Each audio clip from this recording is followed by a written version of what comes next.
Hello again, I am Jim Bob, and welcome to another episode of our Williams Season 2 career. We're heading to Singapore for round 17 at the Marina Bay circuit. We are rattling through this championship really fast, aren't we? Round 17 already. It doesn't seem that long since we started this career, so time flies when you're having fun, I suppose. Right, a quick overview of where we are, because it's been a little while since we raced with Williams. As you can see, we currently sit second in the Constructors' Championship. We are 47 points behind. Is that 47? No, 37 points. Can't add up today. 37 points behind Ferrari in the Drivers' Championship. Pierre Gasly still leads the Drivers' Championship by 66 points. Théo Pourchaire into triple digits now, 113 points, trying to chase down Sergio Perez. This is a circuit I'm not sure how we're going to do, if I'm honest. I think Pierre has got a good chance, as always, of getting a win if we can qualify well. This is a circuit where the AI does tend to go with slightly unusual tyre strategy as well, which can play in our favour, and obviously it's as a street circuit, there is definitely a chance of safety cars as well. So yeah, it could be a bit of an interesting race. Let's take a look at how our car is currently lined up against the rest of the grid performance-wise. How you doing, Jeremy? So, top speed, not great, but not quite so important for this circuit. Yes, it's got some long straights, but it's also a lot of slow stuff. That is also a problem for us in the sense that there's a lot of low-speed corners on this circuit, and our low speed performance isn't great. Very little in the way of medium and high speed in comparison, but if in those sections we will be very quick. As you can see, our DRS acceleration is quite handy, which will help if we can stay in the DRS zones. Maybe we can use that to get some overtaking done. But yeah, this is going to be a rough circuit for Théo, given the natural drawbacks of our car against this particular circuit, and Théo's lack of reaction time. If we take a look at the circuit map, there you can see there's a couple of high-speed corners in there. There's a few medium-speed corners in there. We are going to be quick through those sections. So Sector 1 should be a decent sector for us, even going through into part of Sector 2. But once we hit those slow corners, those slow sections, that's where we're going to struggle. The second half of Sector 2 and most of Sector 3 is all slow speed stuff, and we are going to struggle there. How you doing, Killed Sausage?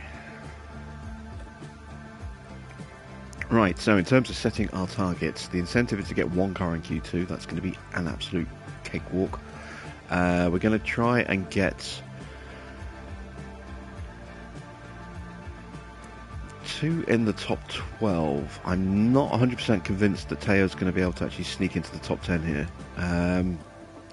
So we're just going to go one car into Q3, which will obviously be Gasly.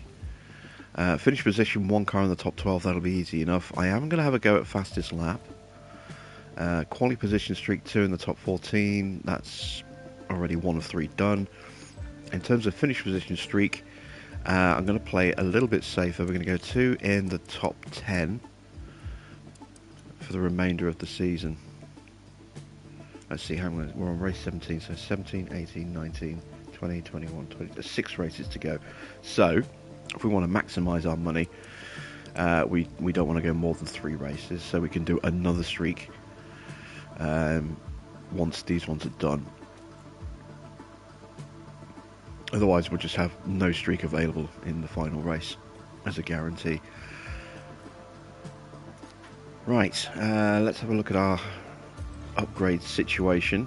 We do have 2 new upgrades coming after this Grand Prix. A new underfloor just in time for Japan, and a new front wing as well, a couple of days beforehand. We have got some research going on as well. These will then become research projects for the rest of the season. So these are the final upgrades for our car this year. That new front wing, that new floor, very much needed. because we have been losing our competitive edge in terms of car performance over the last several races. Let's check our drivers for points. We don't have any to spend. Do the same with our staff. Nope, we are all good to go in that respect. Our tyre change is almost at 90, so I am going to go ahead and start working on front and rear jacks. We haven't got too long left in the season before that's going to get lowered down again, thanks to the winter break. In terms of our facilities, we have a couple of refurbishments going on, and then a couple of big upgrades, one for the factory, one for the design centre. They are a way off yet, but they're more for next season than this season.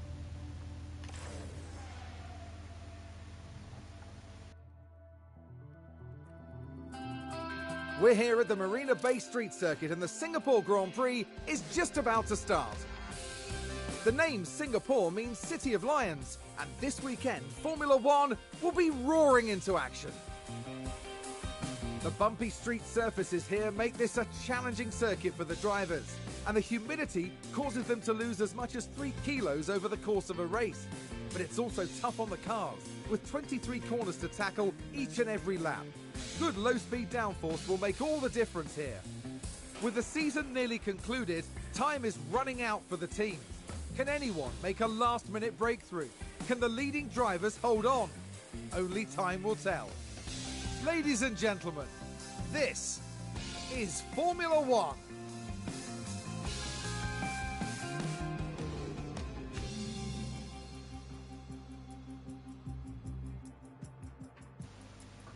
So weather-wise, it's typical kind of Singapore weather. You know, absolutely fine.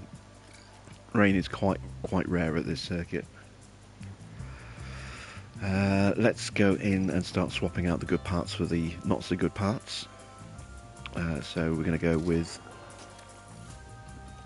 that engine there, and I guess this engine here. In terms of ERS modules, I'm going to go with that one and that one. And gearboxes, I am going to need another gearbox for Teo at this point, I think. There's only 5% left on that one. I'm going to have to stick with that gearbox, it's not ideal. And then we'll go on to that gearbox there for Pierre's car. I'm not going to give Logan a run out this time. I'm just going to leave it with our drivers. I want to try and reduce the amount of wear on the cars if we can. Let's go with 19 laps. Drop the pace down.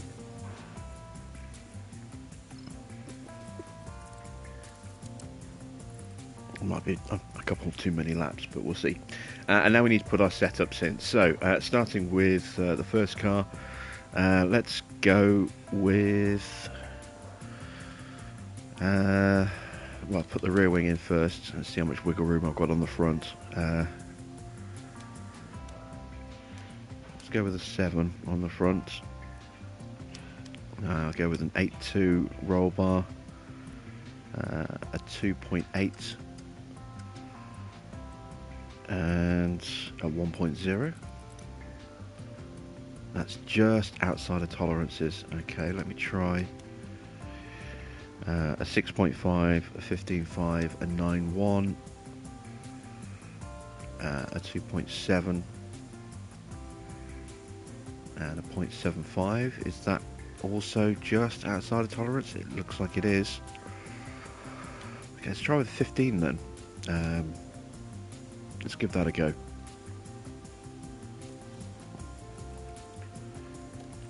For this car, again, let's go with a 15.5 rear wing. Let's go with a 7 on the front, an 8.2, a 2.8, and a 1. That's all within the tolerances, so we'll give that one a go. We've done the run plans, etc. So let's go into practice. Radio check, radio check.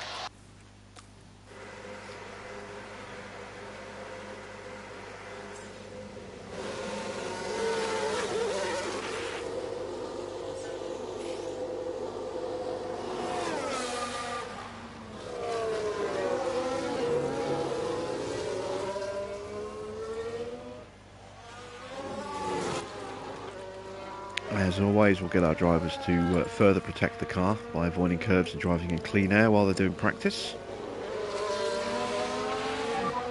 Watch those curbs.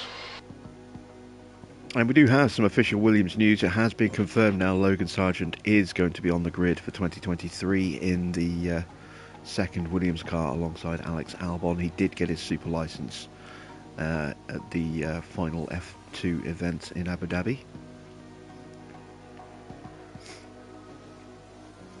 So that officially rules Mick Schumacher out of a race seat, and I haven't seen it yet, but apparently an official announcement from Red Bull is coming very, very soon, if it hasn't already come out today, which I haven't seen yet, about Daniel Ricciardo becoming the reserve driver for Red Bull. So it just kind of leaves Mick's future up in the air at the moment. The strongest suggestions are that he is going to go to Mercedes as their reserve driver. I do think that would be a very good move for him. Okay, comments on balance, please. So we get an 88 on Teo's car.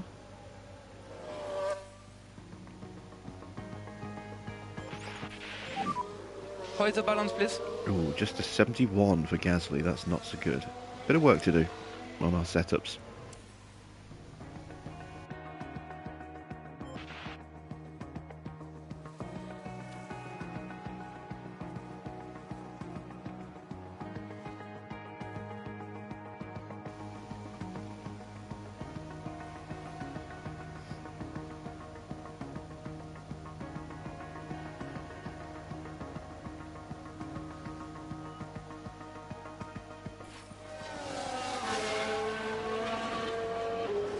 Okay, let's go ahead and start calling them in so we can make the changes that we need.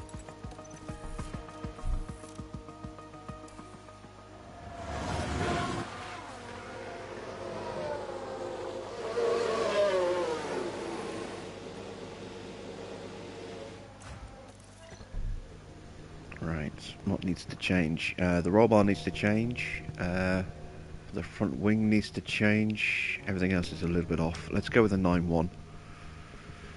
See if I can pull that in a little bit.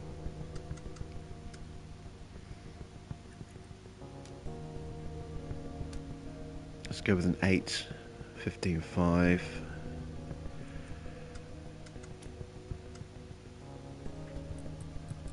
Okay, so the 9-1's not going to work, so let's go with a 7.3 instead. Then I can pull that back that way.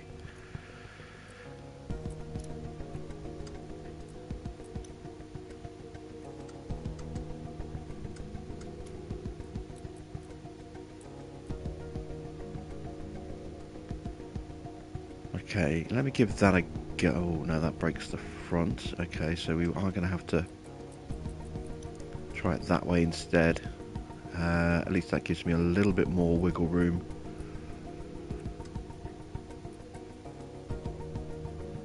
And that's off as well. Okay, this one's going to be a bit tricky.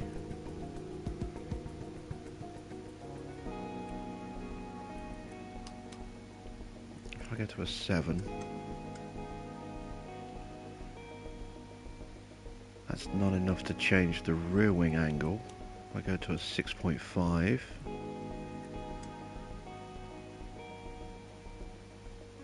Doesn't change the rear wing angle enough.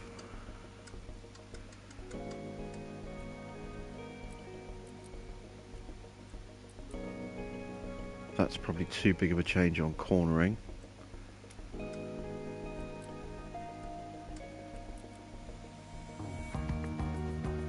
I don't think that's enough. Let me try a 6.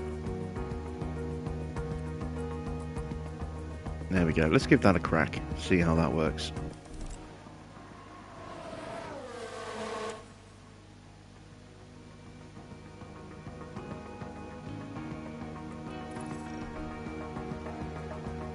Okay, the roll bar's way off here. A lot of this setup is off, so it's going to need to be at least a 7.3. I'm actually going to go to a 6.4 on this one here. Decent changes on oversteer and braking. Cornering needs to be improved. Let's put enough of a change into the front to affect the rear. There we go.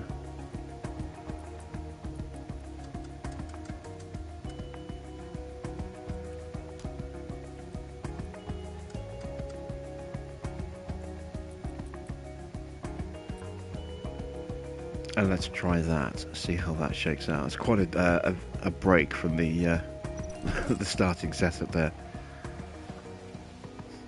How you doing, Mr. Water? Good to see you.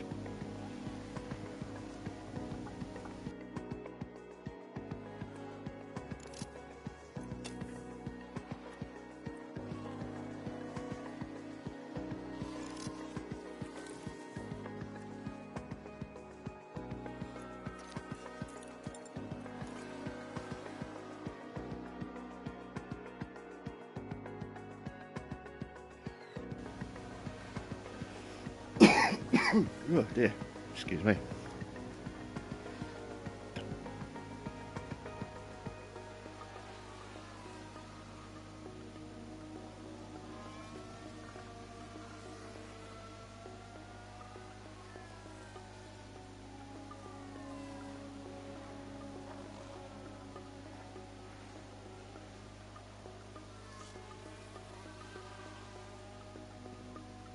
Okay, fingers crossed these changes that we've made this time round will improve these setups rather than send them the other way.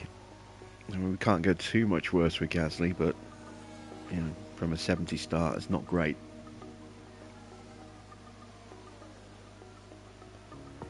But even just a little bit of movement in a positive direction helps. Even in a negative direction can help as well, because it can rule out certain changes.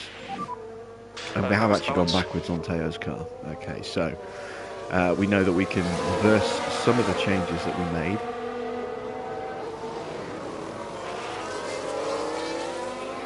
What about Gasly? Okay, so we made some improvements to Gasly. I'm really pleased. Confirmed. So when we get back to the garage at the end of the runs, we shall have a little play about and see if we can improve those a bit further.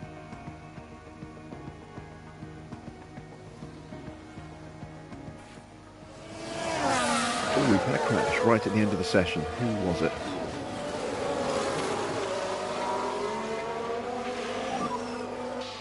It's just. Let's take a look at the replay. It'd We're be just Perez. watching the Red Bull. That's the corner where definite Max collision locked there. up That's very massively this unfortunate. year and went straight into the runoff zone before The doing a team are 180 and driving back out devastated. again. They'll be questioning just what happened out there.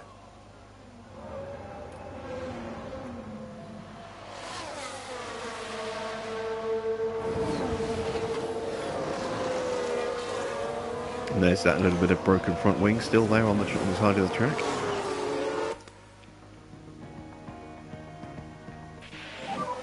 Fail 84, please. Fail 84.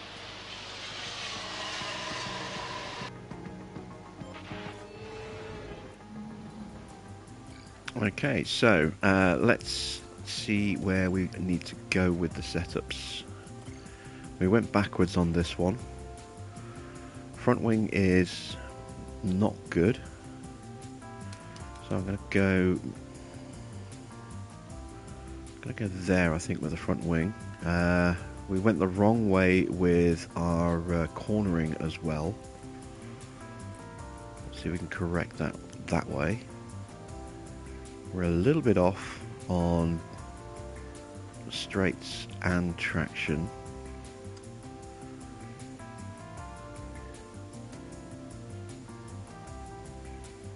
Yeah, let's go with that. And let's see how that works out. I think that could be pretty close. Okay, we did make some gains with Gasly, which is good. Let's just increase that up to 18 laps. Drop the pace again. We're going to go onto the hard tyres and do a double run again, just to get these setups nailed for the final session.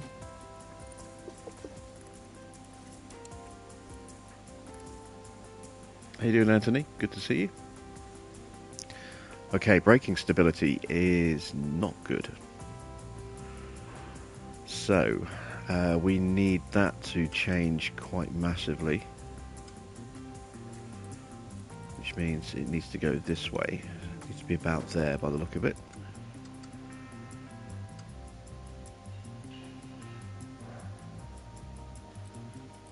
That could be it. That could be the 100 that we need. So, we'll try that, and let's make our way into FP2. And radio check.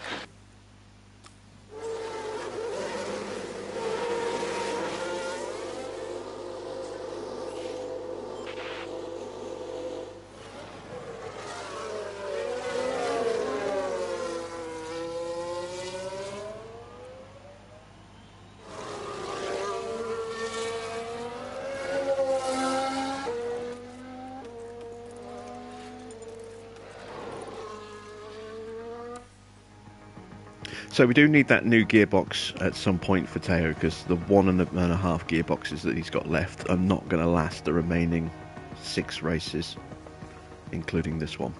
So I'm thinking that we might take that at the next circuit at Suzuka, where there's a lot of high-speed stuff and some medium-speed stuff as well, where our car is going to be very strong, especially in the first sector. Through those S's in Sector 1, our car's going to be mighty through there. So I think that might be the place to stick a new gearbox in Teo's car. Plus, hopefully, because it won't be his first new gearbox, it'll only be a 5-place penalty, not a 10-place penalty. Oh, we've had a lock-up from Gasly, and has that wiped him out of the race? Okay, copy that. Or out of the session? I think it has. He has gone out. Ah, damn. Let's take a closer look. Now look at this, it's Pierre Gasly. Yeah, we still never really got on top of the braking problem this season. That's something we're definitely going to have to work on next year. Just a lot of rapid fire upgrades on the suspension to improve the brake system. Let's see what happened there. The brake cooling. Now we see the Williams here. And they've gone wide. Way wide. Yeah. Okay, so he's broken a chassis, destroyed the chassis with terminal chassis damage. That's not good. I didn't see if anything else popped up. I was too busy reading Anthony's comment. Where are you in the season, Anthony?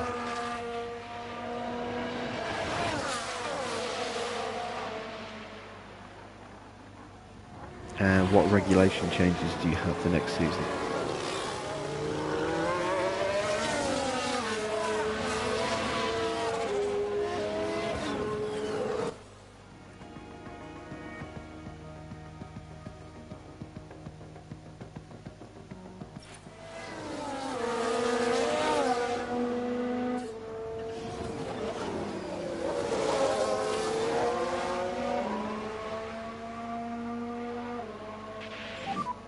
VSC ending, VSC ending.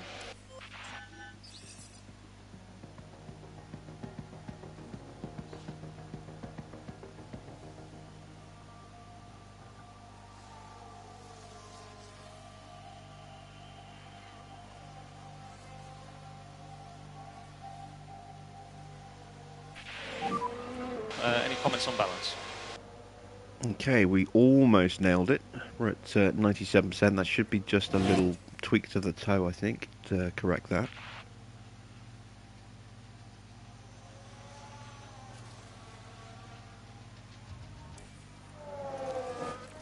Let's go ahead and call Teo in.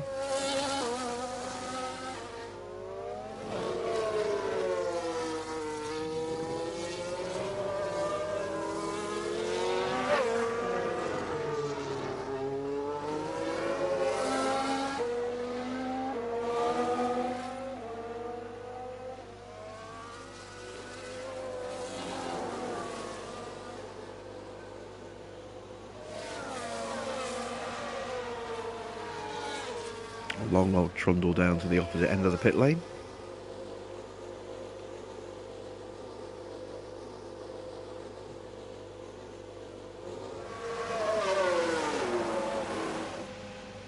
Okay, so... Oh, it's the front wing that needs to change. Okay, which way do I need to go? Let's try that. Hopefully that'll be it. And I don't disrupt anything in the process.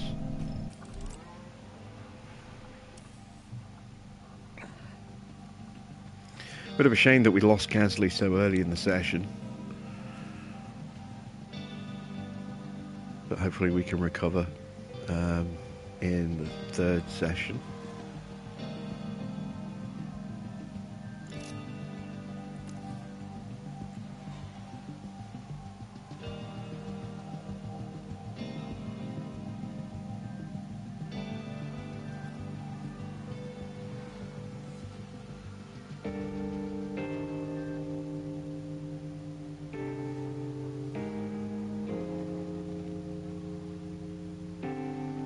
Okay, if you're at France, that's a bit early to stop development entirely, I would say. If you've got a lot of regulation changes, then maybe, yeah, start devoting your time to researching instead if you've got a lot of parts that are going to be affected by regulation changes. If you've only got a couple of parts that are going to be affected, then I would say research those parts and you can still do some development on the other parts, because from what I understand, I'm not 100% certain on this, but from what I understand, you actually gain more through intense designing than you do through research in terms of, you know, outright gains in performance, unless there's a regulation change where you've got a percentage reduction in a value, in which case researching is going to do you know, a lot more benefit. Okay, any comments on balance? If you've got the ability to do 3 upgrades, if you've gone ahead and done that design center upgrade, you can do 3 upgrades now. I would suggest maybe do 1 small upgrade in each, you know, like a new chassis or a new side pods, maybe a new front wing, but with 0 hours, and then divert the hours into the other 2 projects that you can do as research. And VSC.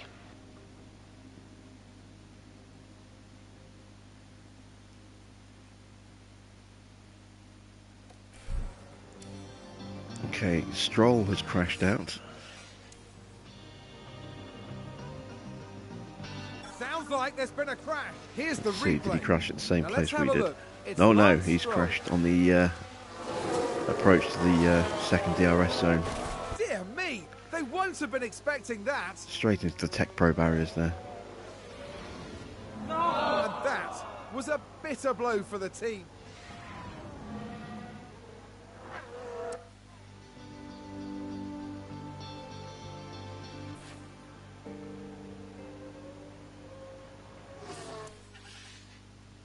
Oh yeah, I forgot you blew your entire budget on signing Lando Norris at the start of the season, didn't you?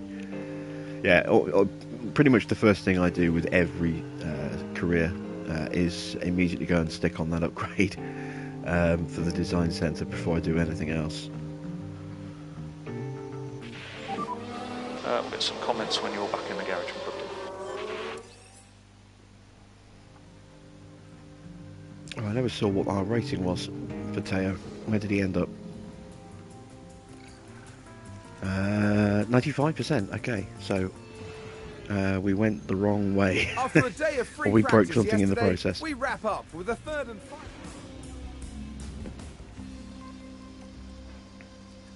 Okay, so let's have a little tweak on that then. Oh yeah, we broke a few things. Alright, let's try going the other way. Let's go 8.5. Let's pull that way.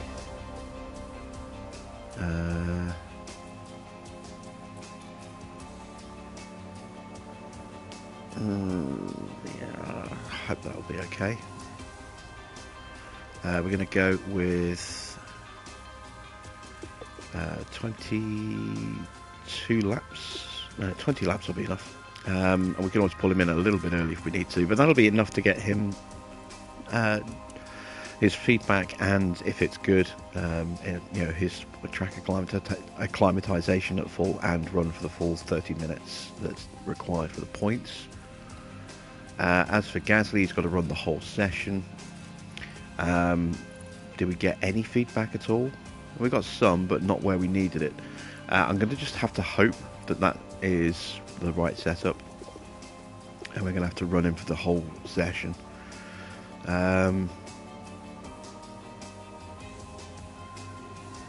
Let's go with 40 laps. 38 laps should be enough. We will drop that down as well, and off we... Oh, let me check, actually. Oh, yeah, okay, we did some serious damage to the gearbox, and... Or did we? We've got 8%, that's okay. That's 8%. Let's switch to that one, just in case. We would have done a little bit of damage, I think, to that gearbox with that crash.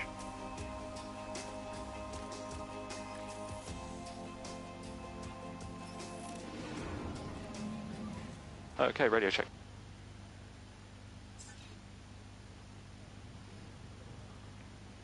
Why are you looking to get rid of Piastri, just out of interest?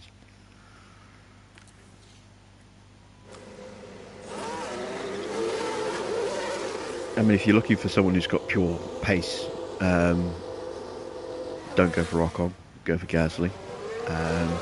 Gasly is much quicker. Gasly and Norris will be a formidable combination in terms of pace. But Piastri has that ability to improve very dramatically, his pace stats in particular. The worst thing about Oscar is his smoothness rating, which isn't great. But if you get him up to about 60, it's not too bad, and you can just work on everything else from there. If you're making too many lockups, etc., you might need to look into your brake cooling.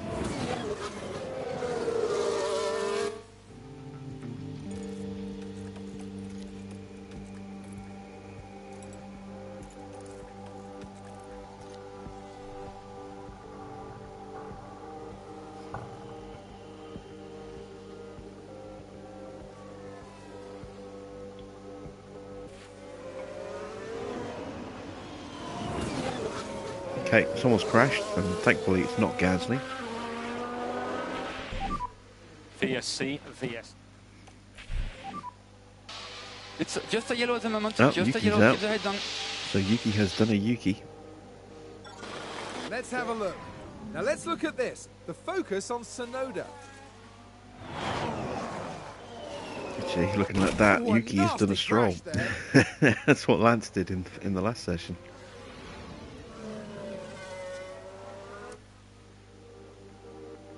Yeah, if you're looking for a very strong drive lineup out of the two, between Gasly and Ocon, go for Gasly.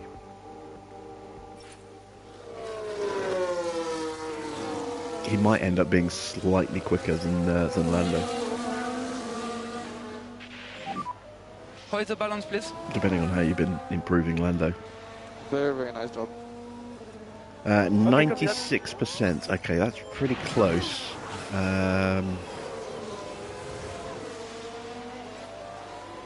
I think I might pull him in halfway through the stint just to make a change.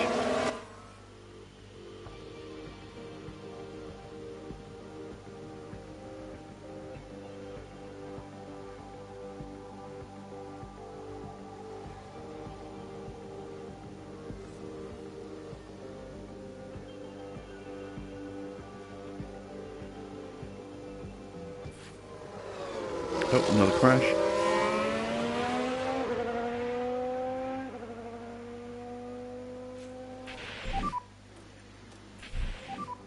Yellow Who is flag. it this time? Yellow flag. It's Alex Albon.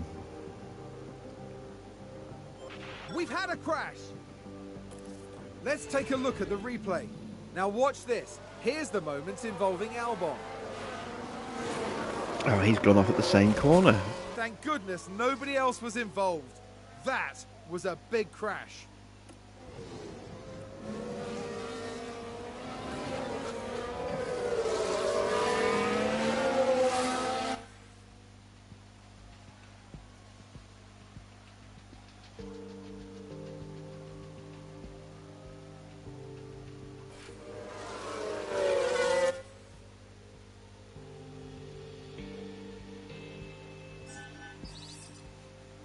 Okay, back under green flag conditions. We should get Teo's feedback any moment. Did we get it right this time? How's Almost. the balance? 1% is a little tweak to the toe. So I'm happy to just let him run out like that. That's fine. As far as Gasly goes, that isn't quite enough. 96. So I am going to pull him in. Let's give him another couple of minutes.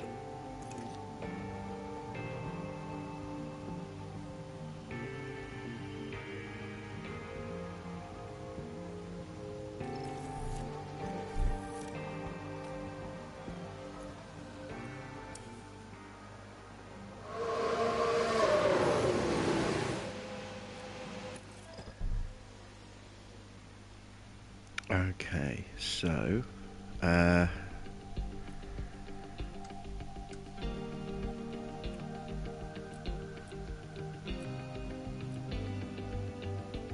going to just go that way and hope that that's the right way. Let's do that and let's just check a bit of fuel out first of all.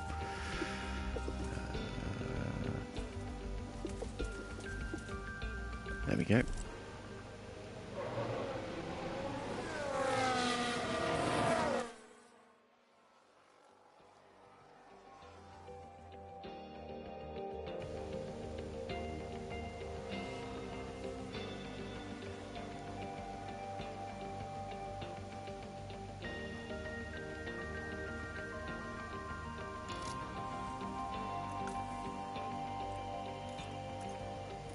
And we'll call in Teo.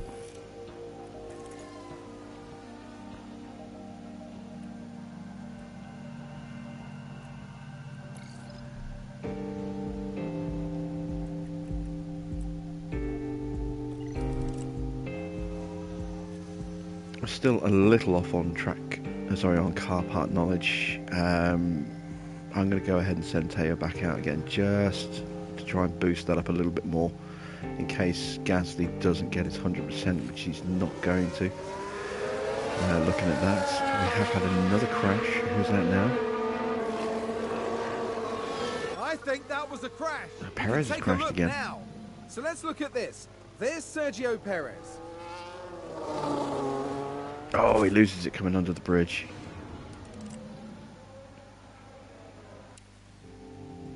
That looks like chassis damage, maybe rear wing damage.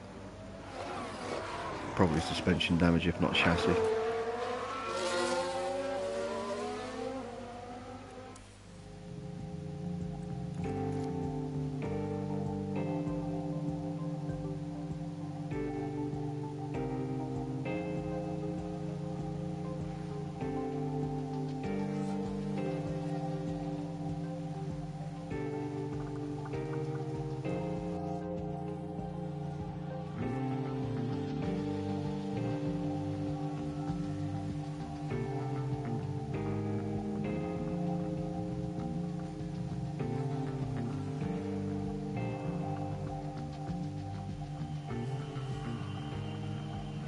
So traditionally this circuit is a very strong one for Mercedes because of the low downforce stuff.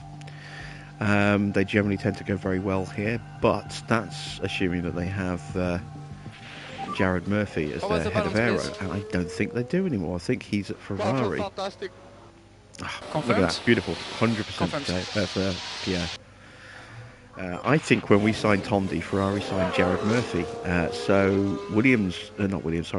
Mercedes have lost their low downforce specialist head of aero. I'm trying to think who they've got instead. I'm trying to remember who they got. We'll have to have a look after the race. But I'm pretty sure Jared Murphy went to Ferrari, which means Ferrari, who are normally pretty strong here, and Max in particular is always very strong at this circuit. Ferrari could be very strong here. Fail 84, please. Fail 84. Alright, there we go. So we got to about 90% with Gasly by the time he gets back to the pits.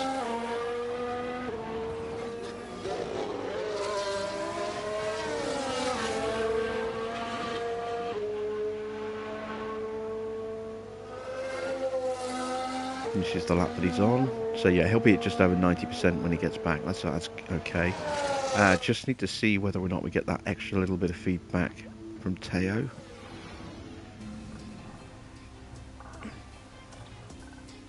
No, we didn't. But I can see whether it corrected it.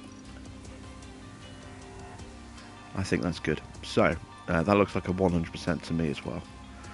So we're into practice. End of practice. We're into quali now. Let's swap out the parts. So we want a good but not amazing engine. So we're going to go with. Let's see. We're at Suzuka next, so we want a strong engine for Suzuka. And after Suzuka, it's Cota, Mexico, Sao Paulo, and then Yas Marina.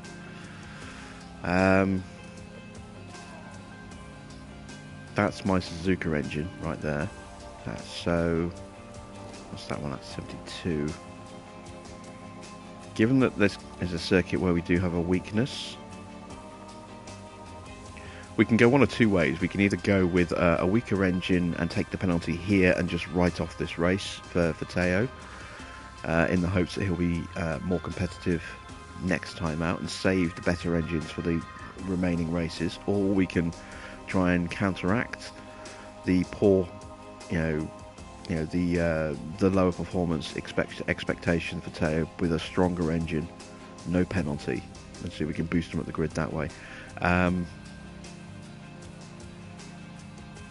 going to go with the first option. I'm going to save his good engines for the remaining races where there's a lot, there's more tracks to come that will suit our car better than this one. So we'll go with the 72% engine, and we will put in a brand new gearbox. We'll buy the new gearbox, we'll run it for quali, and then we'll switch back to a different gearbox for the race. We'll probably switch to this one. So let's swap out the ERS module. There we go.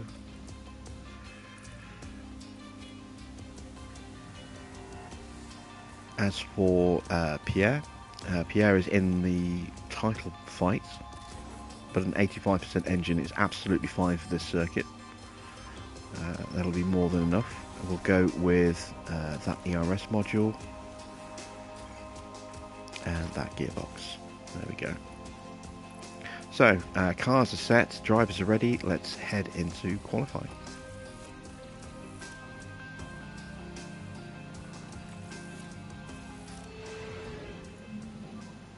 Radio check.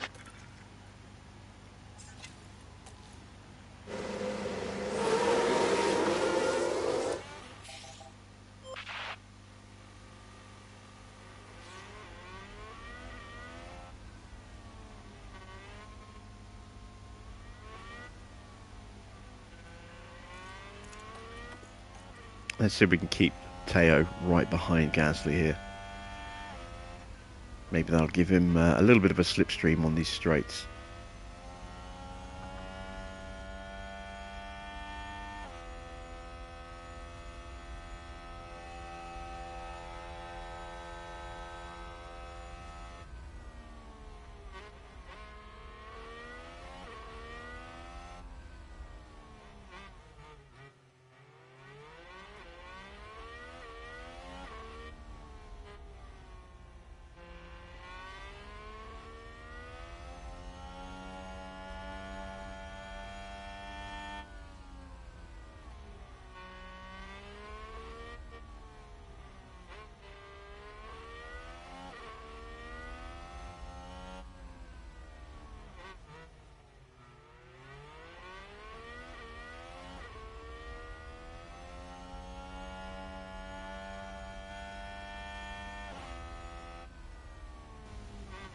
It's not often we watch the first run in Q1, so I thought, why not? Let's ride on board.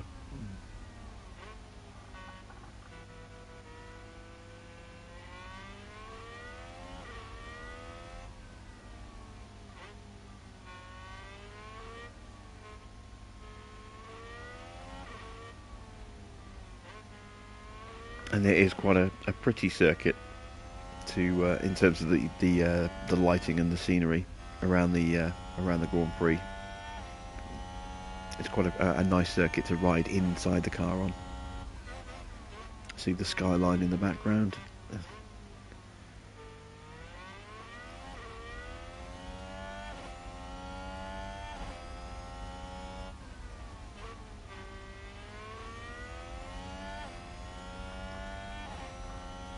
Well, we've got some traffic in front. It's one of the Alpines. Gets out of Gasly's way. Is it going to get in Teo's way?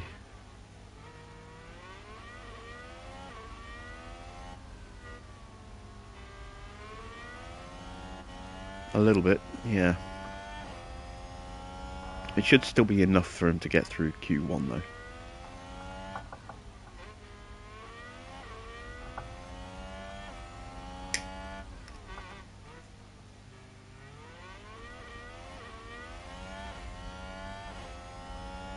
You can see Porsche really struggling to keep pace with Gasly here.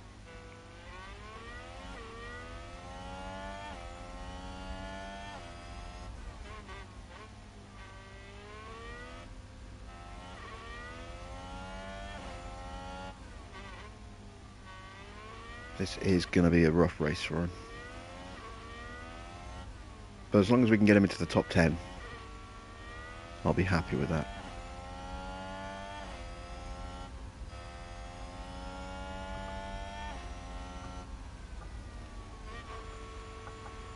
And who knows what's going to happen with safety cars. They can have a big swing on the way the race goes, depending on when they turn up. Right, Porsche may need to go again. I'm hoping that'll be enough to at least get him through into Q2.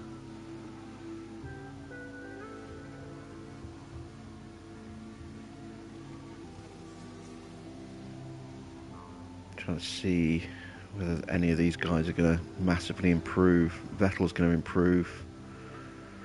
I'm going to send him out again just to be on the safe side. We'll put him on the same tyres.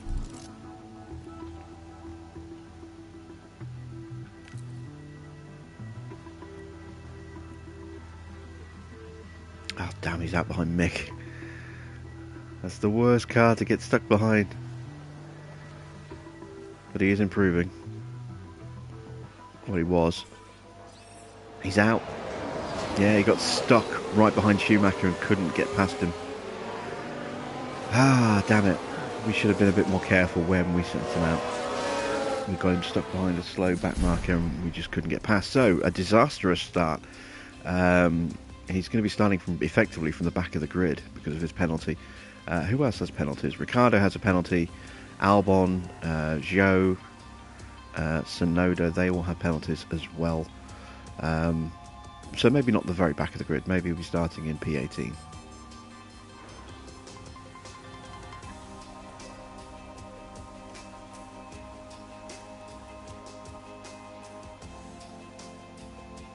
As for Pierre, though,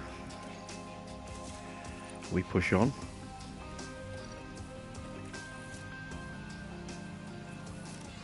This is going to be an opportunity for us actually to make a bit of extra cash with the sponsors. Radio check, okay. Radio check, okay. Although that has broken our quali streak. Not only that, it's also broken our guarantees as well. So it's actually going to cost us a bit of money as well. We'll have to try and recoup that and make a little bit extra with the position gain. Let's see where Gasly qualifies.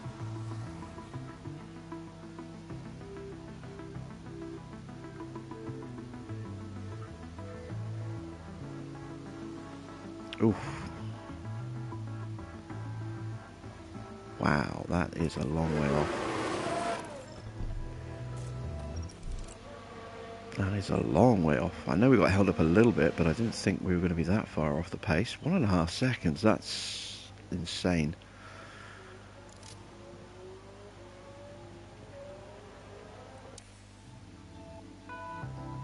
Right, we have to time this a lot better this time than we did last time, which was pretty appalling.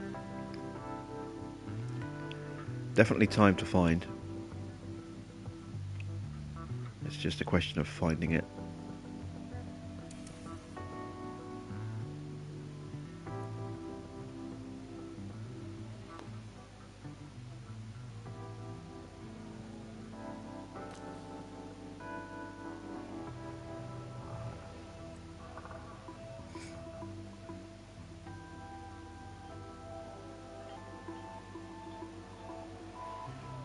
Okay, need a good lap here, Pierre.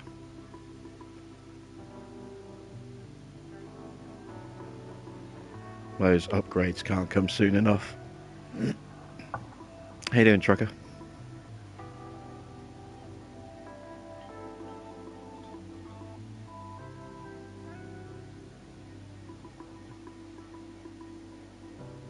Alright, so improvement in the first sector.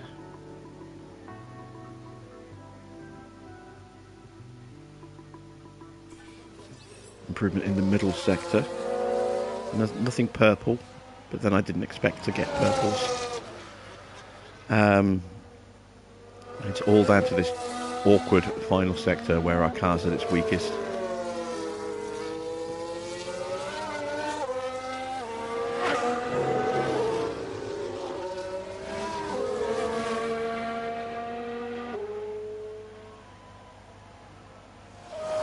Is this enough to get him out?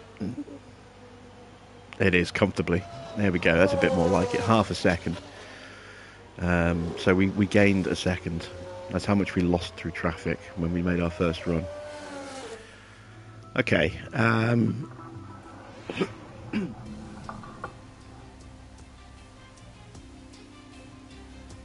Given how far off we are in quali, I think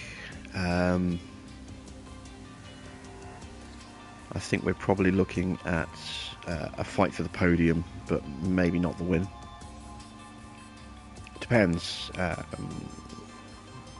on safety cars again, I suppose. But to be 6 tenths down, and that was on brand new tyres at the end of the session there, that's a lot. Radio check, radio check. Let's do a scrub run. Radio check, okay.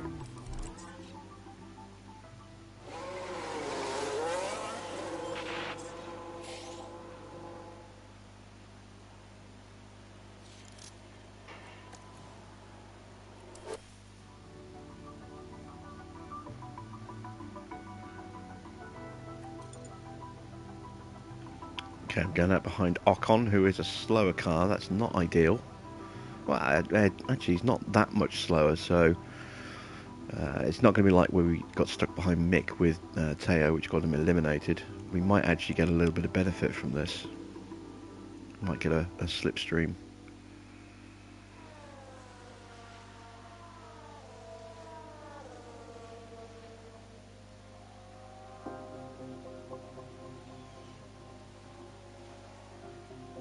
Okay, purple in the first sector so far.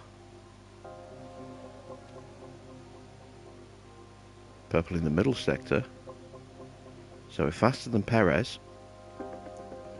Faster than Russell and Alonso. Okay, so it's Leclerc, Verstappen, Sainz and Hamilton that we need to watch for. We are definitely going to lose some time to all of them. We're faster than Hamilton, so it's Verstappen, Sainz and Leclerc, the usual suspects at this circuit. You know, the Ferraris are usually pretty strong here, but especially now they've got Jared Murphy giving them that extra boost in low downforce, or low speed downforce. And Verstappen always goes very well at this circuit. Always does. So we're in with a shout. We've still got a set of brand new tyres to use. I think we are in with a shout of a podium, but I think this could easily be Leclerc's race.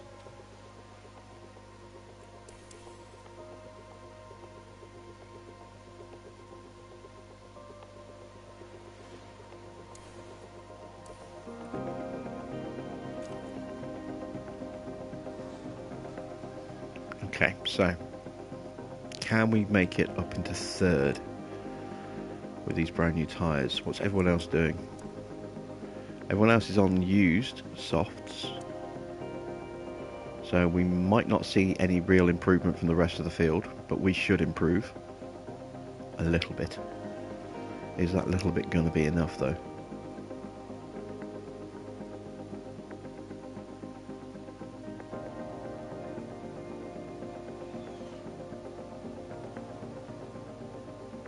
Okay, we've improved in the first, but again, still no purples.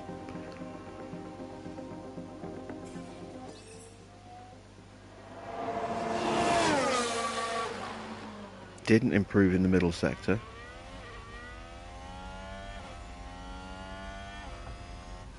Should hopefully improve in the final sector, given that we are on those newer tyres.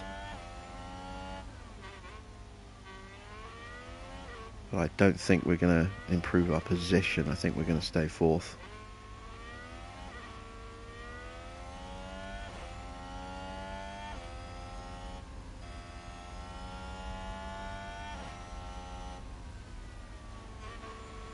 And we don't even improve our time. Okay, that's disappointing. So, fourth place it is. Yeah.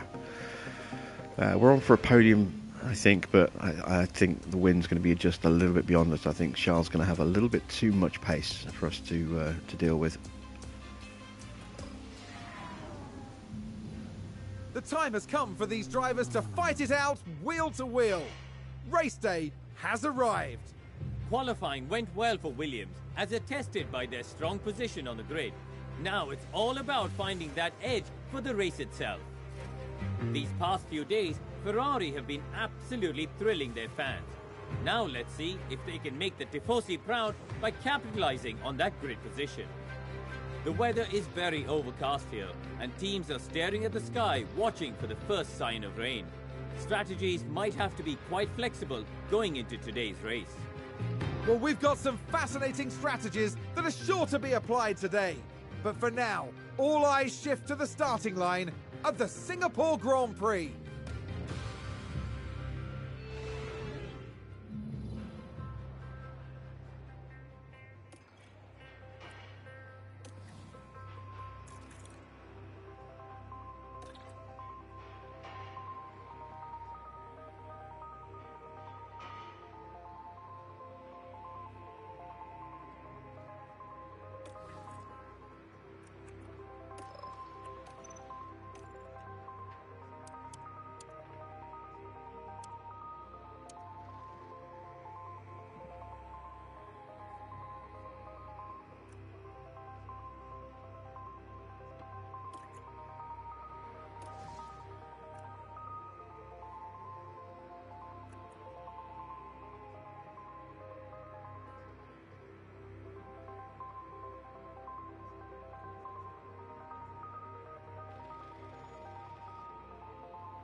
There's a very overcast night in store for the drivers, who are now lined up on the grid. And there we have Pierre Gasly. They might not be in the top 3 spots, but things could change fast once the race gets underway. And looking at the second Williams car, with their starting position in the back 10, they'll have their work cut out for them. The race start is mere seconds away. We're just moments away from the Singapore Grand Prix. And it's lights out, and away we go.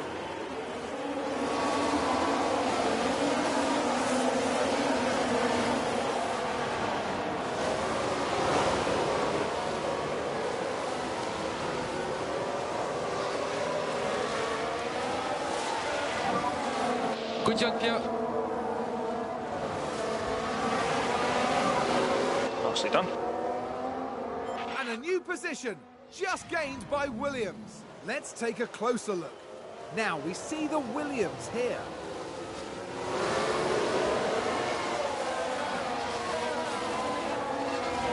Yes, I am muted. Thank you, Jeremy. A great start there for Pierre. Gets himself straight past Verstappen, diving down the inside of turn 3 there.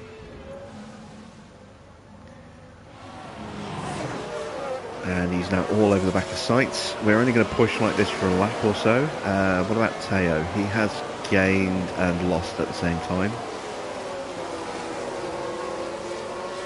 He's chasing down soft runners,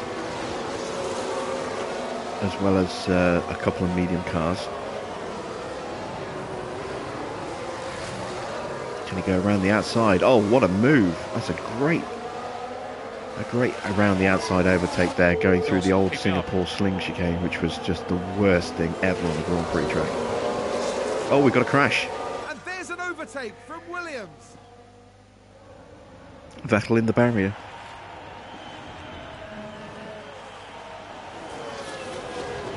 We've just had a crash on the track. It's just the yellow flag though. But that's now opened up a huge gap between Norris and Ocon.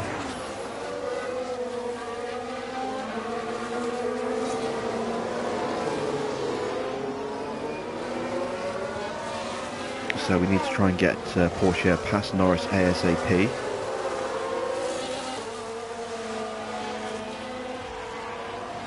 Gasly all over the back of sights. You can see he's almost a second off Leclerc already. Leclerc's just going to be rapid this weekend.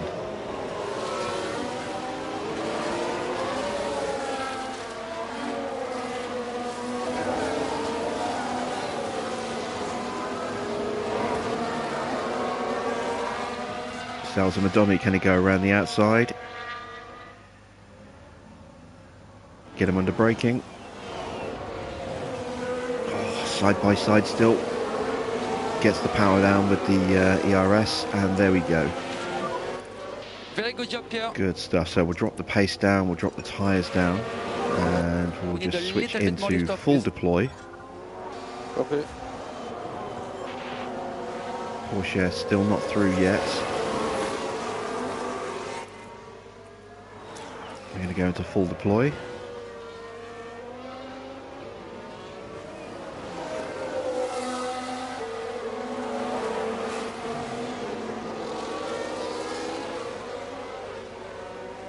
Now, can I get Gasly onto the back of Leclerc and away from Sainz before the DRS kicks in?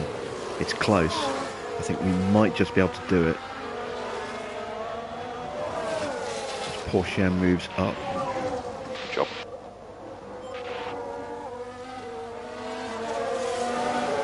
Norris still hanging on in there as we clip through the side of the barrier there. DRS enabled, DRS enabled.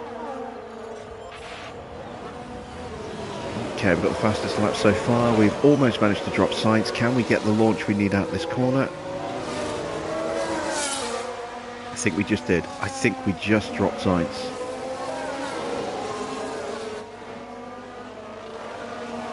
Yeah, his DRS is not open. Excellent stuff. So we can drop that down to neutral.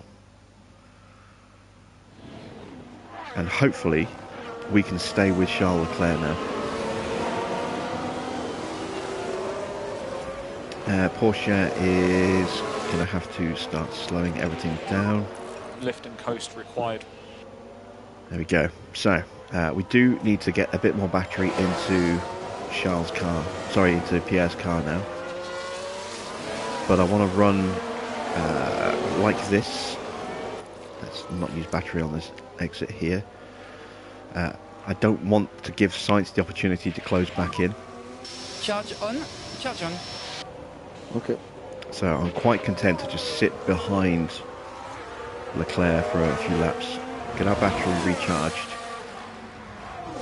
and hope that Leclerc's natural pace around this circuit is going to help pull us both away from Sainz.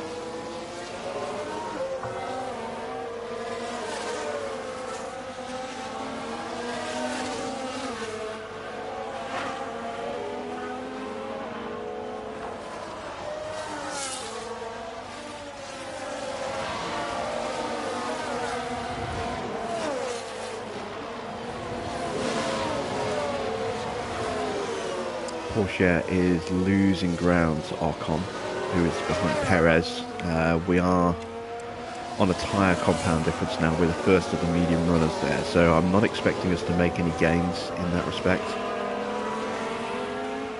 Oh, I forgot to change Porsche's gearbox back over. Damn it. Never mind.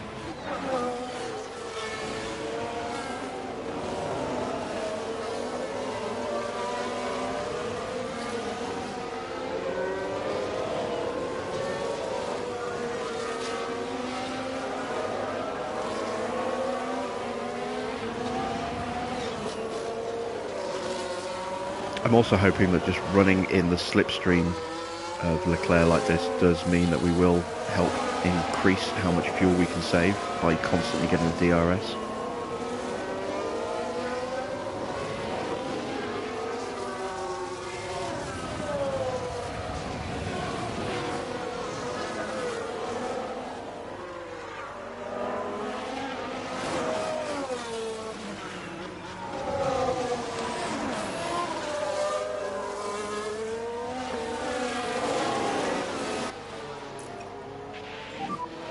Keep you cool. Let's keep going.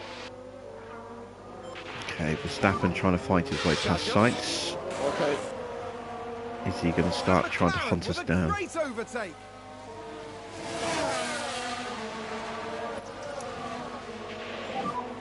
Charge on. Sainz fighting back. Those two leapfrogging each other in the DRS is not good. That is going to help keep the gap close and maybe even reduce it.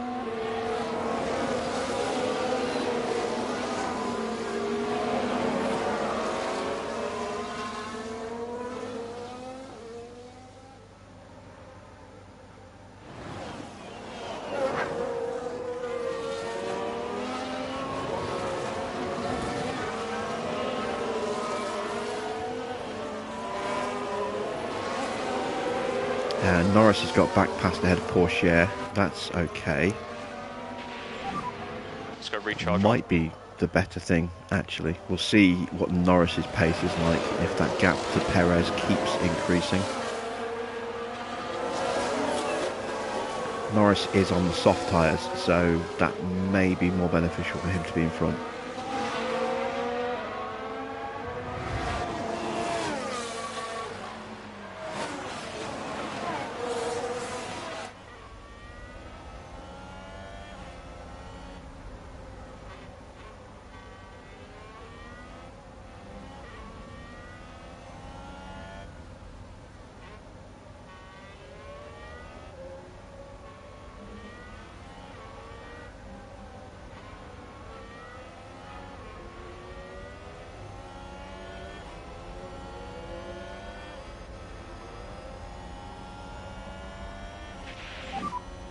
Very good luck. Okay, we set a new fastest lap and immediately Sainz took it from us, and then Russell took it from Sainz.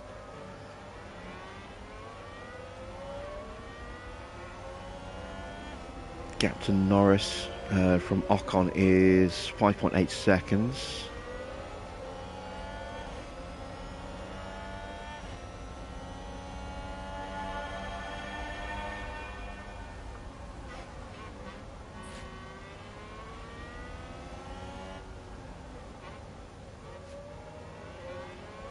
And we are still eking out a little bit of a gap each lap on Verstappen, despite the fact that we're running purely at Leclerc's pace. Not trying to get the overtakes because we're not using our battery.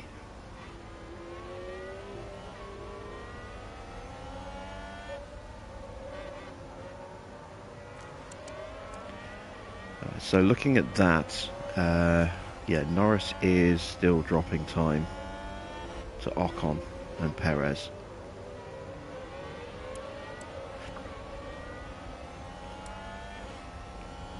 There will come a point where the AI will dive off their softs, and they generally tend to dive off the softs quite quickly for some reason. I don't know why.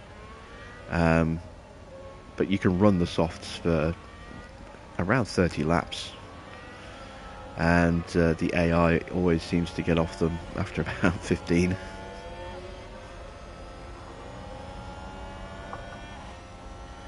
So those that are on mediums, we can expect a very long medium stint, and those who are on softs, we can expect quite a short opening stint on their softs.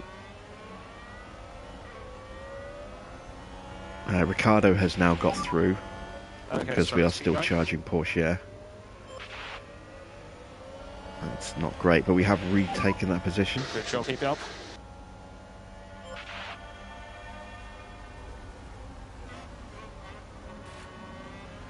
And a new position, just gained by Williams. Teo did not get the DRS, so we are going to get repassed. But we've got a 3-second gap back to Magnussen. So if it means sitting behind Ricardo as well, we'll leave him doing that. He's only going to go for another lap before he's going to be fully charged.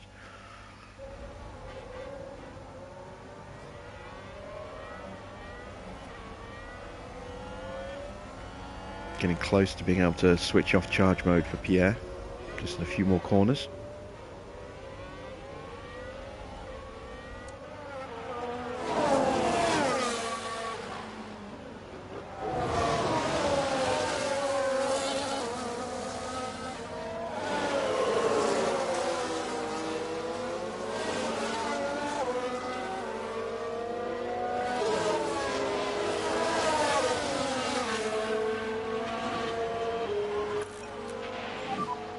Charge off.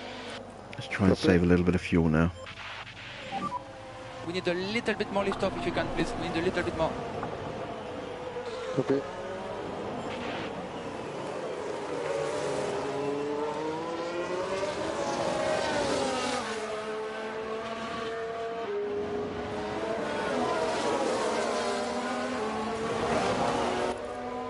I'm also going to protect the tyres a little bit. Need to drop the pace. Copy.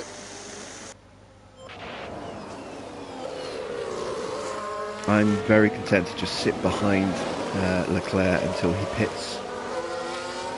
So I want to try and take this opportunity to just reduce our wear a little bit, save a little bit of fuel if we can, so that we can go back up to full racing speed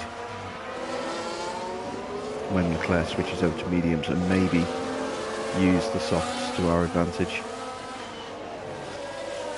Don't know if I can get away with doing both at the same time here though. Got to be careful we don't drop out of range.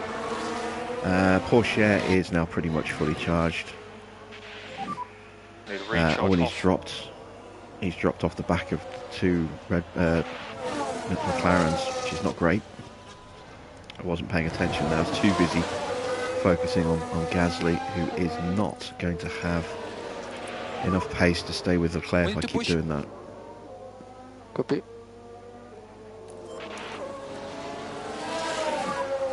Only can use the deploy. So I can either save fuel or save tyres, but I can't do both. Right now I can't do either. I've got to get him back in that 1 second window.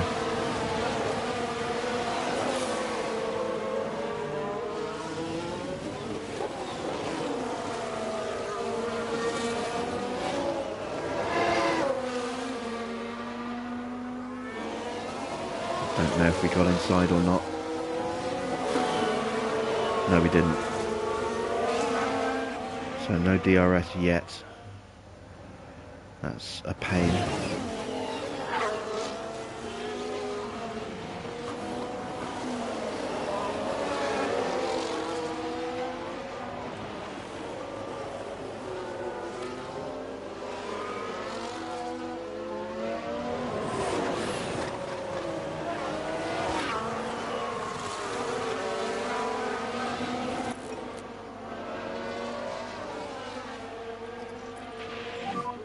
Give us more lift off, please.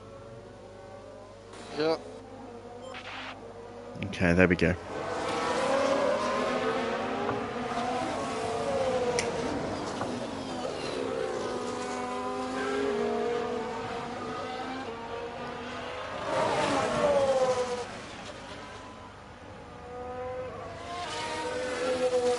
It's a big queue of traffic I'm just seeing there from Sainz back. Look at them all concertinaed up there.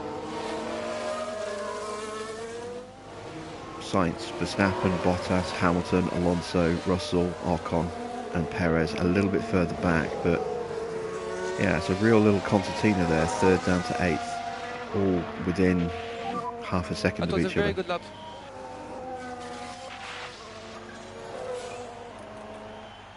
Right, is Teo still losing ground? He is. Great.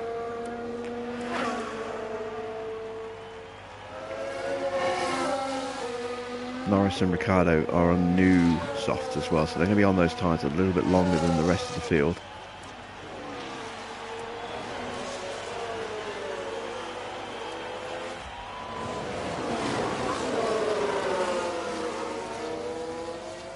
Bottas moves up into third place, briefly.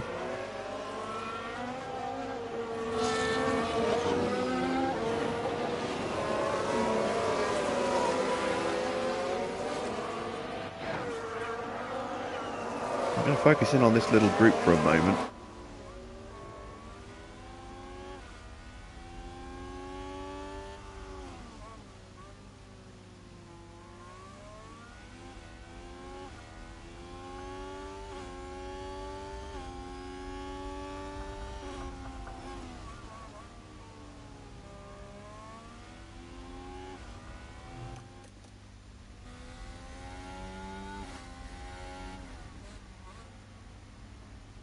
To be right on board with Russell, see all the cars in front of us, swapping positions back and forth. Gasly in danger of getting dropped again. Let's lift off, please. Okay.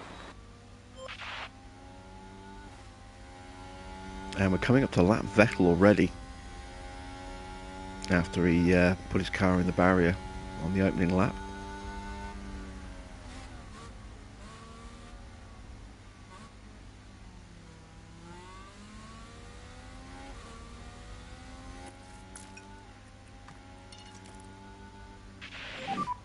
Need to drop the pace. Yeah.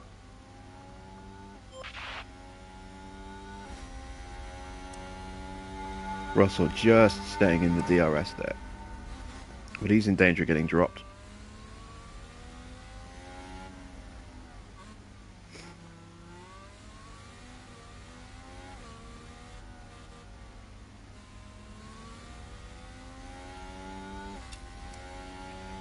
Porsche still lapping a little bit slow, but starting to gain level pace with Norris now, which is good. So he's not, that gap's not going to get any bigger if that keeps up. That will definitely help. Let's head back to Gasly.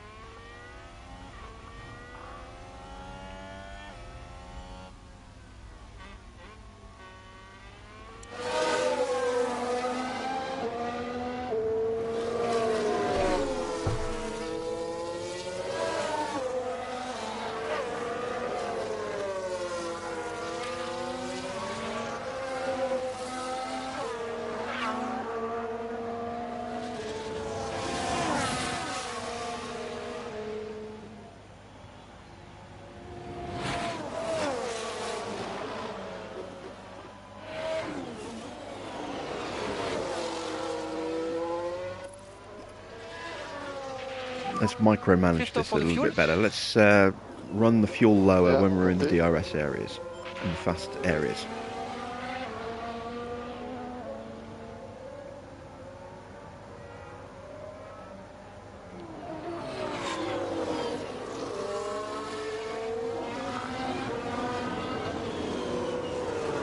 Nearly actually got the overtake done there.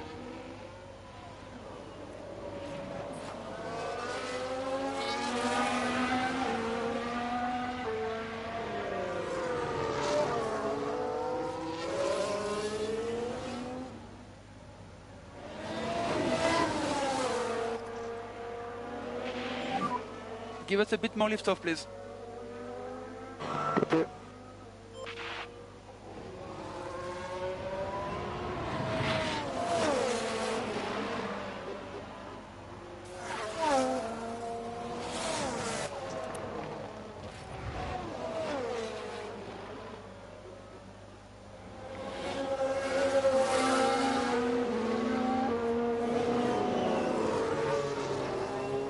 Right, getting ready to drop the fuel down a little bit more again, coming out to these corners.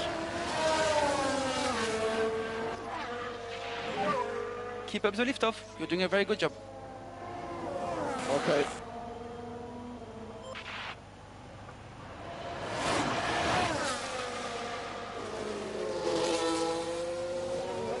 Porsche has dropped another second. That's not good. I think we're going to need a safety car to get him into contention. Oh, Norris pits, which means Ricciardo's pitting next lap. I would imagine Ricciardo's going to pit next lap. He could stay out a little bit longer. But really, we need another car for Porsche to tuck in behind so we can start saving some fuel and still stay competitive.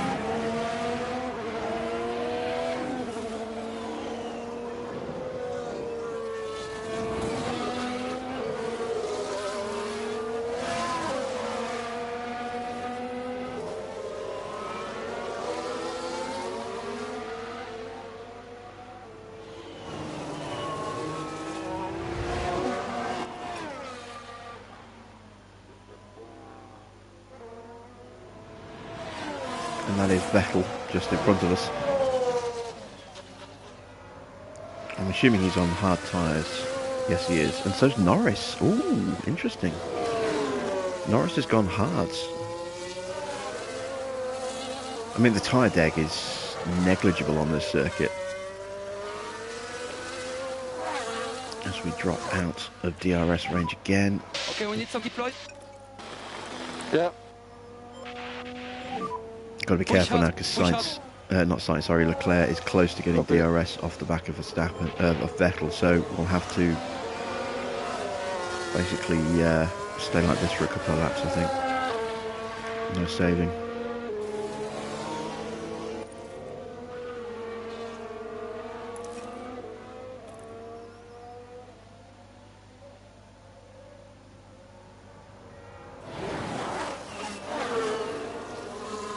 Who knows, we might even be able to get him into the lead here, depending on how this goes down.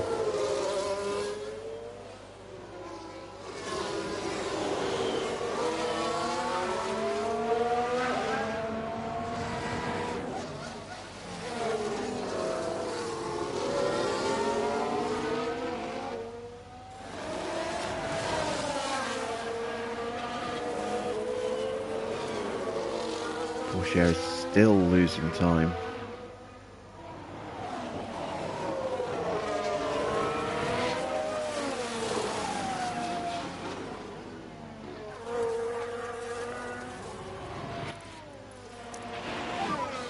Okay, ciao John. Copy.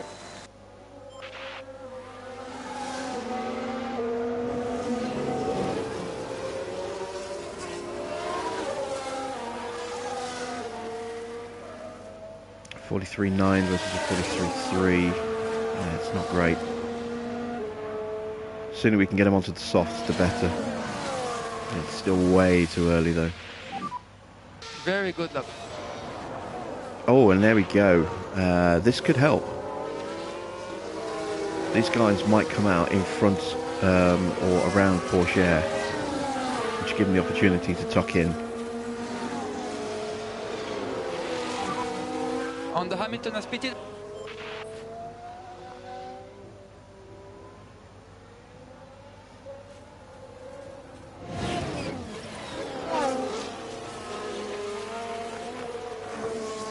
Okay, Porsche gets out ahead of all of them. Ricciardo has pitted as well now. So This is where you see the AI making some strange choices with their soft tyres. I mean, Ricciardo was still lapping faster than Porsche, and yet he pitted. Leclerc's probably going to pit at this lap if Sainz is in. So I'm getting the battery charged up now while we've got the opportunity to not lose time.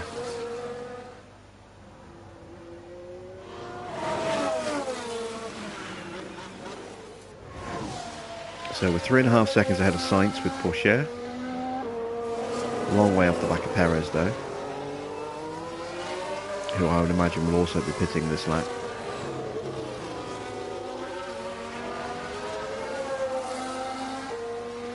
Leclerc stays out.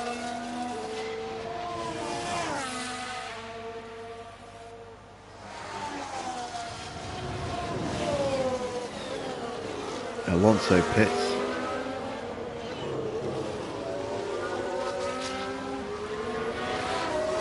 And there goes Perez. So Porsche now up into 4th place.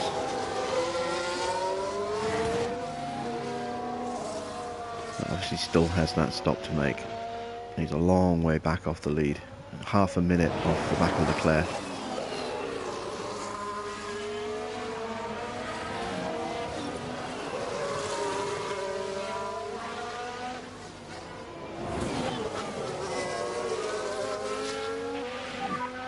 Alonso just pitted. So Sainz, Hamilton, Alonso all gone on to hards. Verstappen's on hards, Bottas on hards. That is really going to help out getting Porsche up through the grid.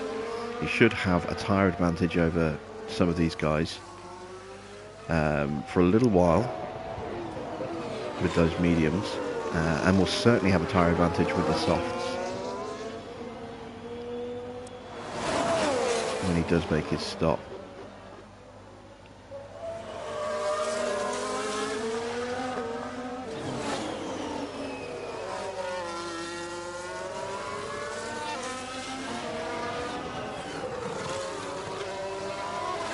Alright, is this the lap Leclerc pits?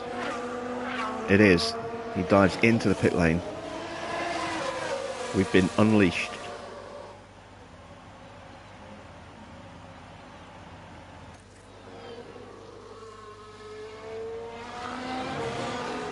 And Russell is in as well. So we're now in a 1-2 position.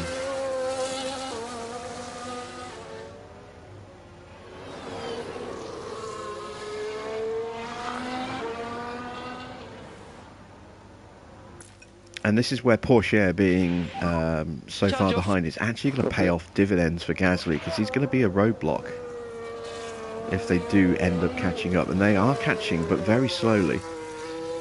You can see there, Sainz on brand new hards, only 7.5 tenths faster than Porsche.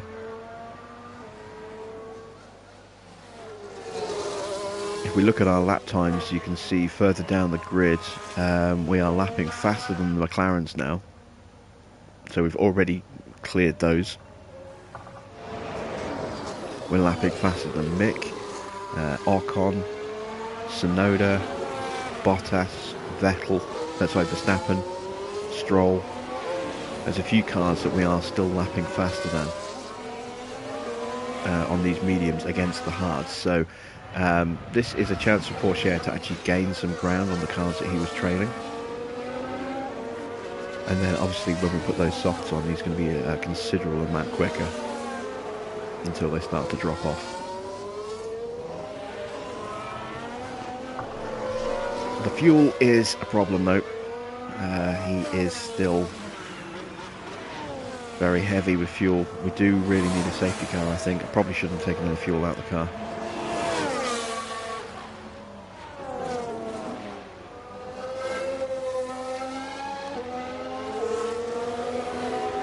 If he'd been able to stay with the McLarens, it wouldn't have been an issue, because we could have done some fuel saving there once we got his battery charged up. But I wasn't paying attention. I was too busy paying attention to Gasly, and it's cost him as a result.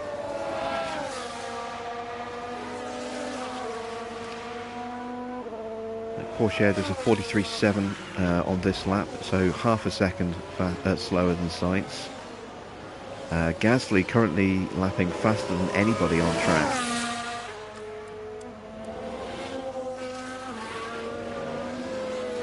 Despite his tyres being really worn. That's encouraging for Teo for when he puts his soft tyres on.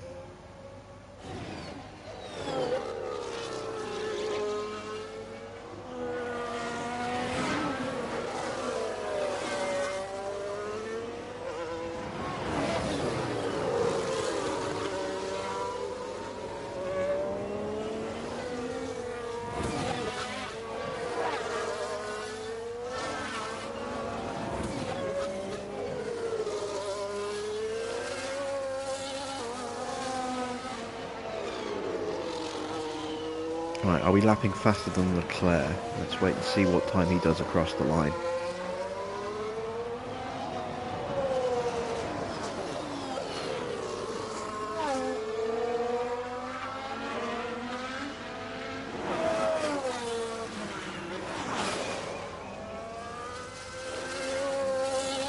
So another 142.7 for Gasly, Mr. Consistent there.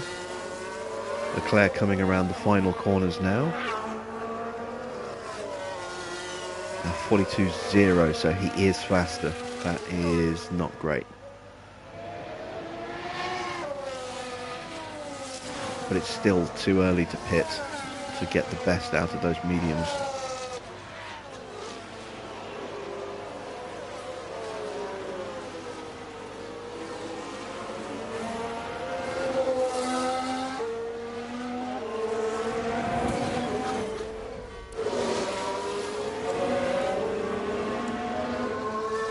Ah, Leclerc's gone on to mediums, not hards. Okay, yeah, that would be why he's so much faster.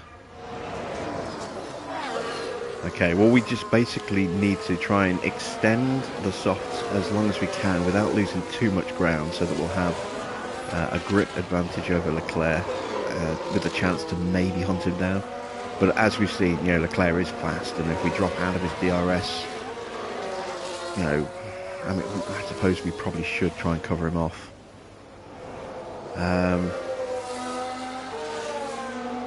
Let's go for a couple of push laps. We have margin to push a bit more. And then we'll box Gasly a bit early. So let's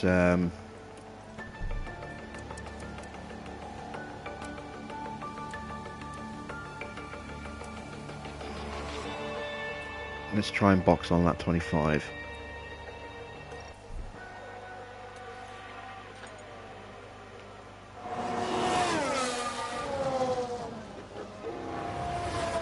Sainz now all onto the back of Porsche.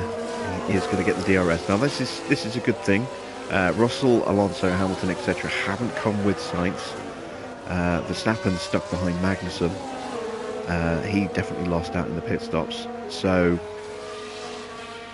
if Sainz gets in front, we can get Porsche tucked in behind. We can start getting that fuel saving that he needs done. We can stay with him in the same way that Gasly stayed with Leclerc in the first part of the race. And we can hopefully get Porsche around at a faster rate as well.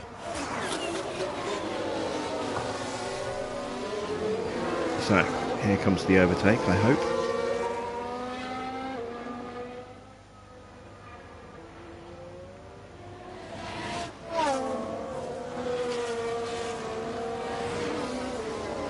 Not yet. Okay, let's encourage it for the next Can we do lift and coast? the next DRS zone.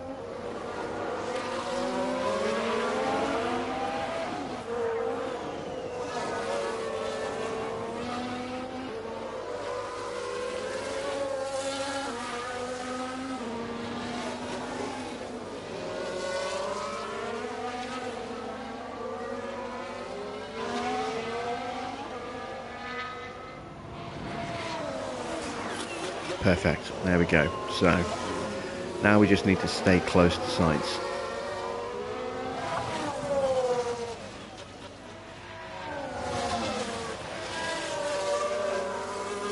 And Ferrari just gained a place.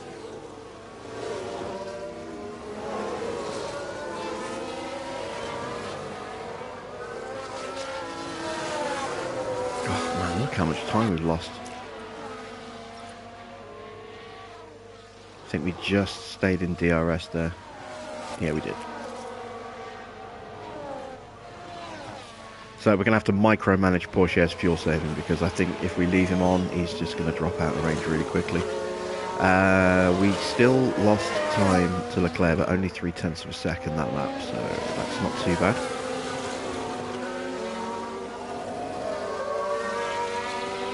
Oh, did someone run wide there? Here's the replay. All eyes on Kevin Magnussen here. They've gone wide. Okay, let's let Verstappen through.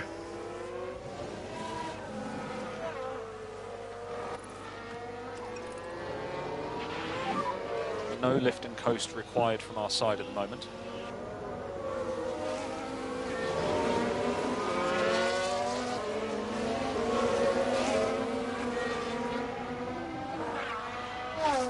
Come on, Teo, stay with him.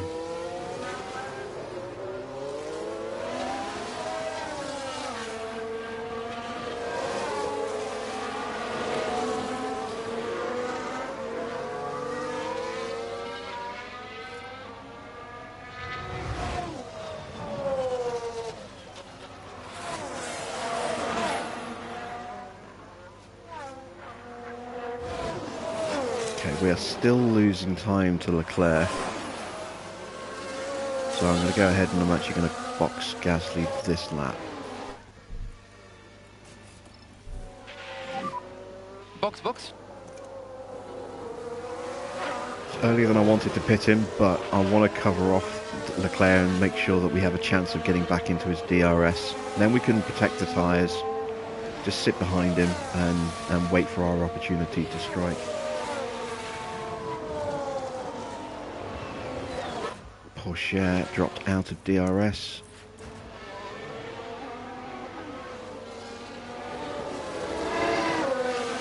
I think I might have just made it back in.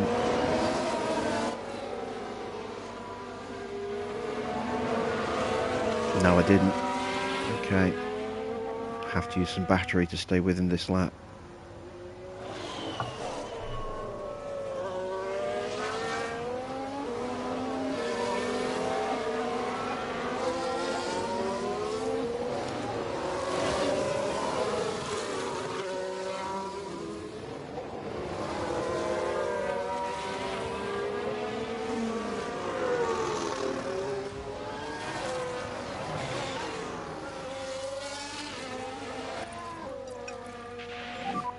Need to drop the pace. Okay. Yeah, in the box. Copy. Okay, so can we get Gasly out ahead of Leclerc? I don't think so, but if we can get him out within a second or two, then we can use our battery to push onto the back of him and tuck in.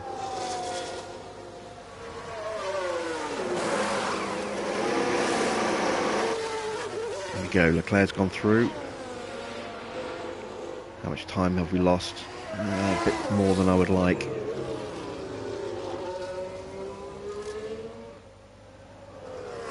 Oh Christ, 4.5 seconds. That is a lot more than I was hoping for. And we have margin to push a little bit more on the tires. Alright, we're going to have to push hard for 2 laps.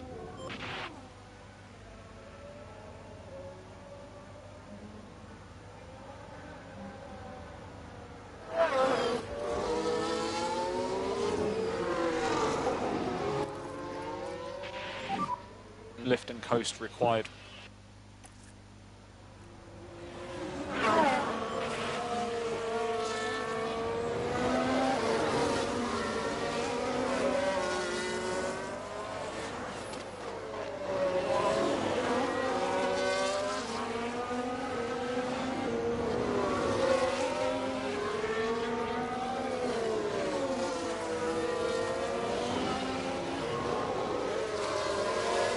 Well, at the very least, this should guarantee fastest lap for us. Well, we have it already, but this will certainly make it better.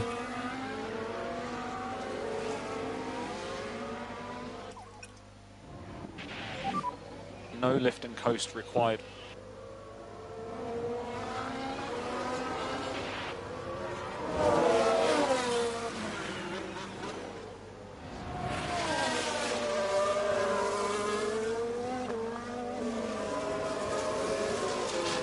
Leclerc takes the fastest lap.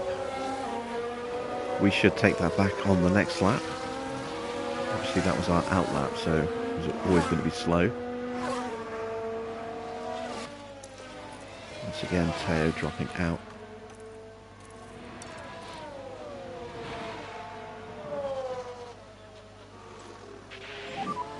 Okay, push. Let's go.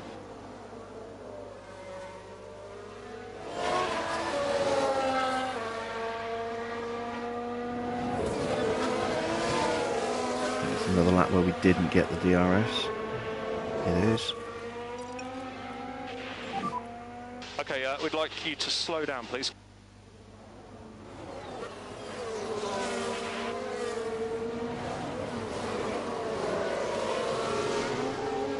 Oh yeah, Gasly is flying right now. And Leclerc may get held up behind Vettel, which would certainly help us out.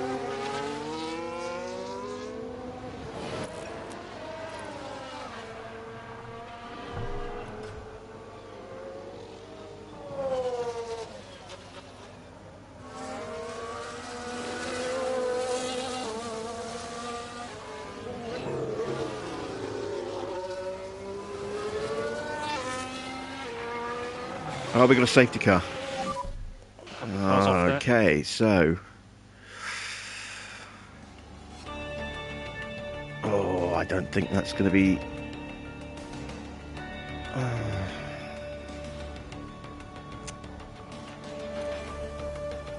think that's a little bit too early.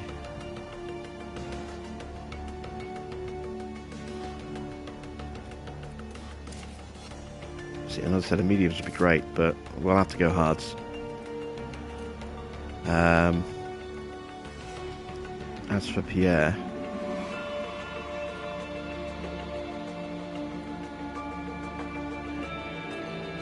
again, it's going to be too early for another set of softs.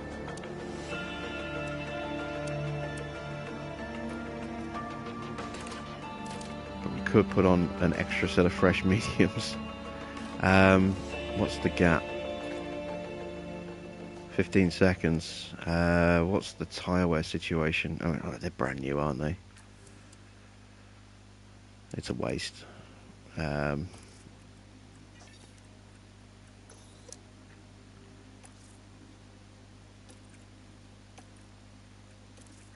we are now able to get our fuel situation under control, and our batteries as well.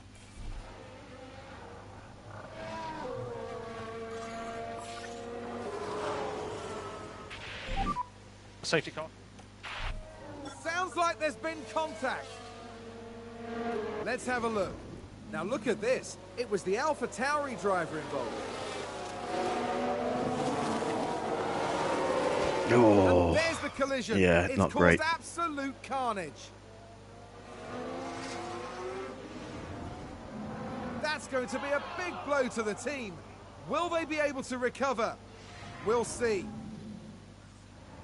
So Stroll is out, Bottas with a penalty, and is going to have to change his front wing. They have other damage to the car as well. Porsche, where is Porsche? Why didn't Porsche pit?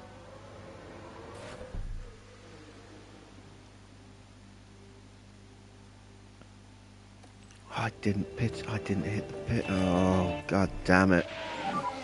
Let's box him now, please. Box I now. forgot to box him. I just changed his strategy. Oh, crap. Okay, well, we will catch the safety car, unfortunately, but hopefully we won't lose too much time. We're 20 seconds back. But yeah, that's not good. That's really not good.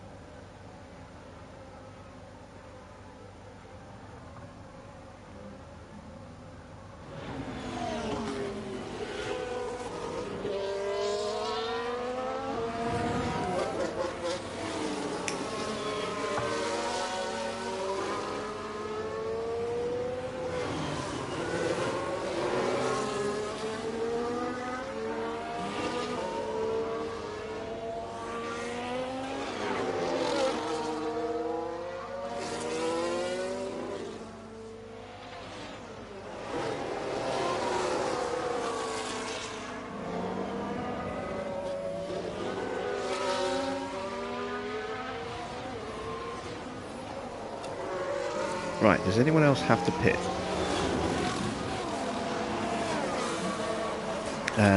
Magnussen, Albon, Sonoda, Schumacher, they're all going to make another late pit stop.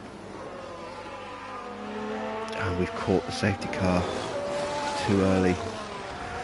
So this is going to really drop Porsche down the order. Because the rest of the grid's going to start closing that gap quite quickly now. Damn it, I should have pitted him. I can't believe I forgot to actually send him into the box. We've kind of screwed over Teo a little bit here.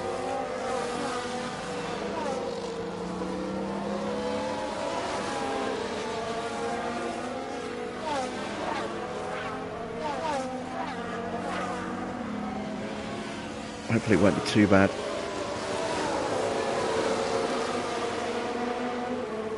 He's going to come out behind Sonoda, I think.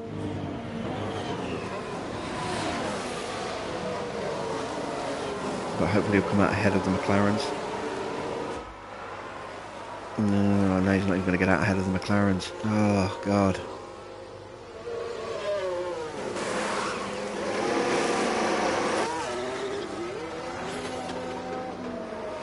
What a nightmare. It's all because we didn't box him when we were supposed to. So, I'll wait and see if the safety car's going to come in this lap, but what I might do is I might box him again for another set of mediums.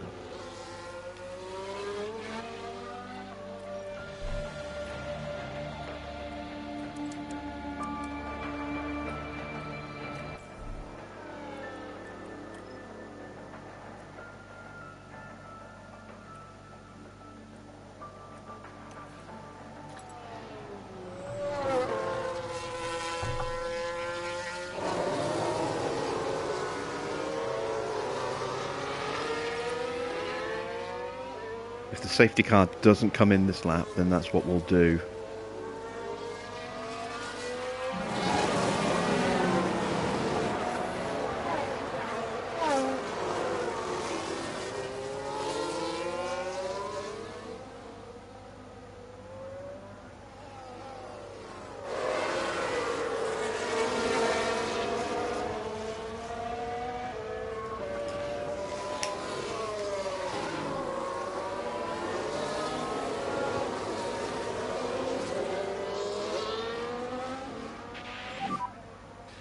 Safety cars in. Okay, so we'll have to stick with that. We can't make that change now.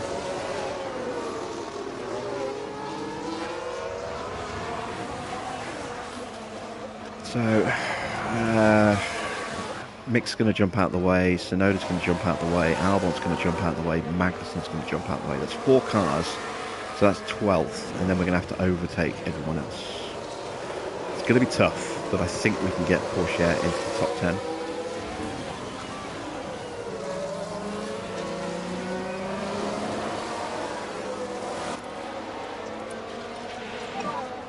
Let's lift off, please.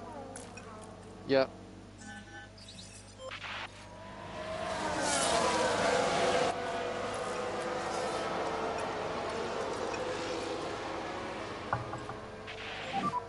Let's pick our pace up, let's go.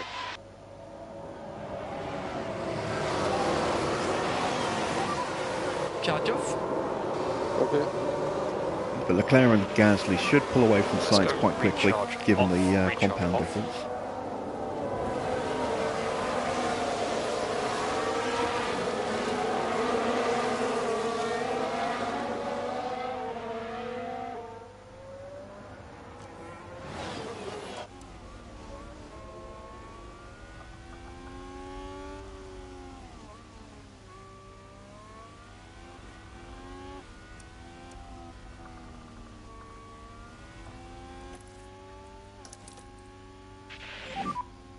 Overtake available.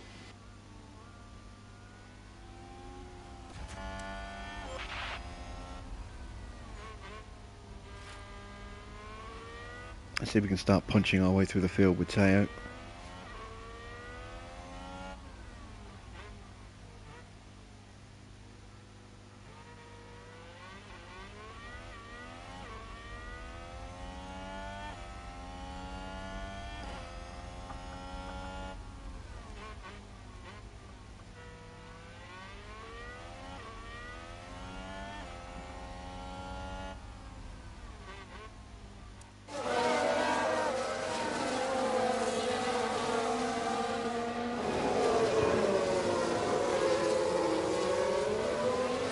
Who knows, if we get another safety car, that will really make things interesting, because we'll be closer to the point where we can actually throw on softs.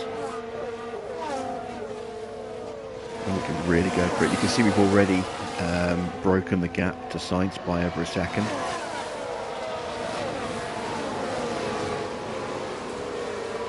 So Gasly is actually going to be in contention for the win here. We'll just have to see how the rest of the race shakes out, but he's looking good so far. Porsche into 10th is doable. Beyond that, I don't know.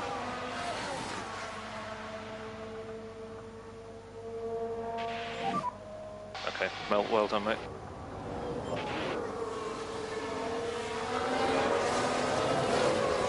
And there's Fastest an lap overtake may from be a bit of a Williams. struggle though.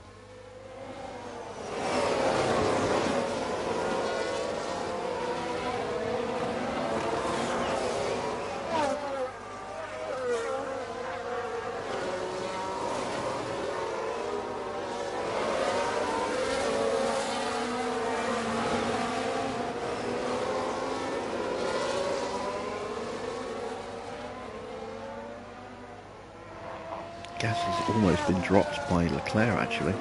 That's a little concerning. Only can use the deploy. Yeah.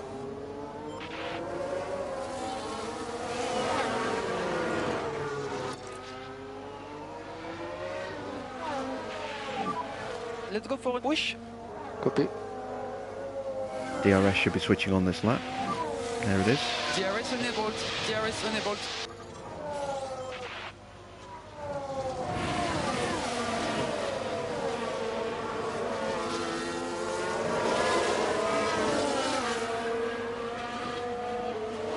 I think we might just have got the DRS. Need We to drop did. the pace. Excellent. Okay. Charge on. Charge on for now. Okay. Porsche dives up the inside of one of the McLarens.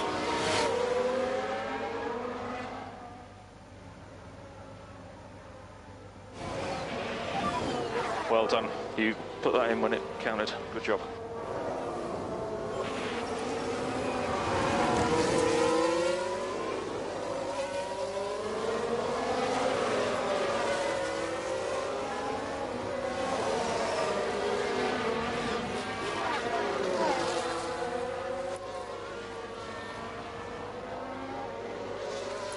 About to run out of battery with Porsche.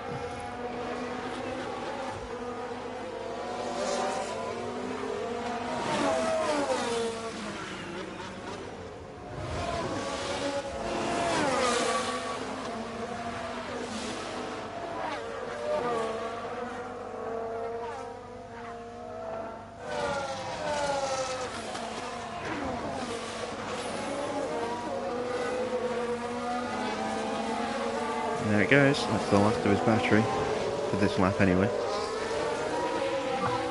That was a very good lap. New fastest lap for Pierre. Good, good. 140.8. How much faster was that than the previous one? Half a second.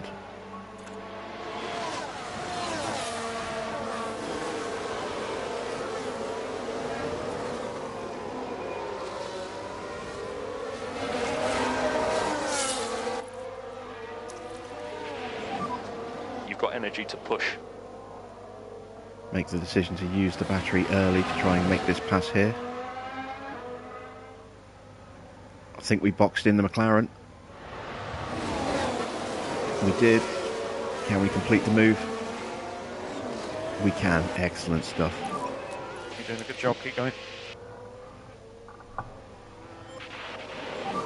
So, next Okay, up is recharge Yuki. on. Save the And a battery new position for the next just DRS gained by overtake. Williams. Leclerc and Gasly are 4 seconds ahead of Sainz.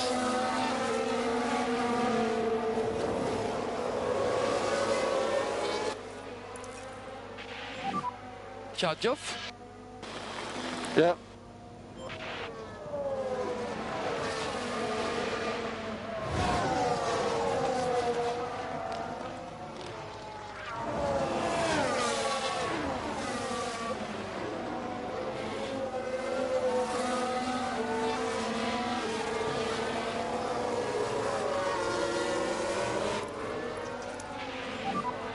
Charge on, charge on. Okay.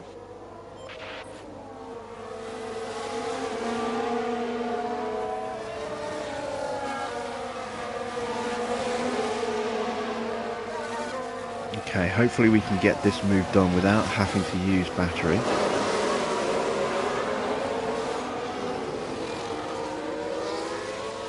Here we go. Just got to be careful we don't get overtaken by Ricardo in the process.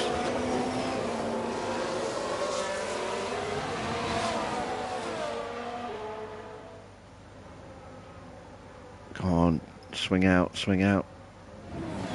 Under braking. There you go, good job. Good job, Teo. Doing a good job, let's keep it up. Okay, that's 12th place. And not too far off the back of Albon. Overtake from Williams. Making good progress here.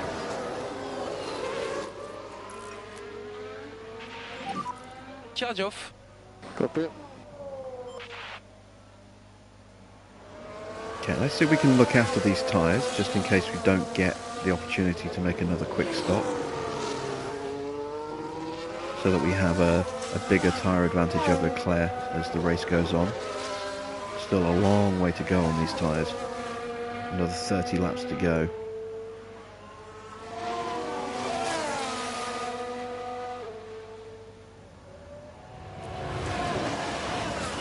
We do have a little bit of a grip advantage, but not a huge one. I'd like to increase that if we can. Big grip advantage over Albon. We should close him down pretty quickly. Although Albon is tucked in behind Ocon, Magnussen and behind Perez. Perez is on hards that are not as good as the ones we're on, but he is quicker. By about half a second on that last lap. Although that was the lap that we did overtake and we are charging, so hopefully we can close that gap down once we stop charging. Let's do that now actually. We need recharge off.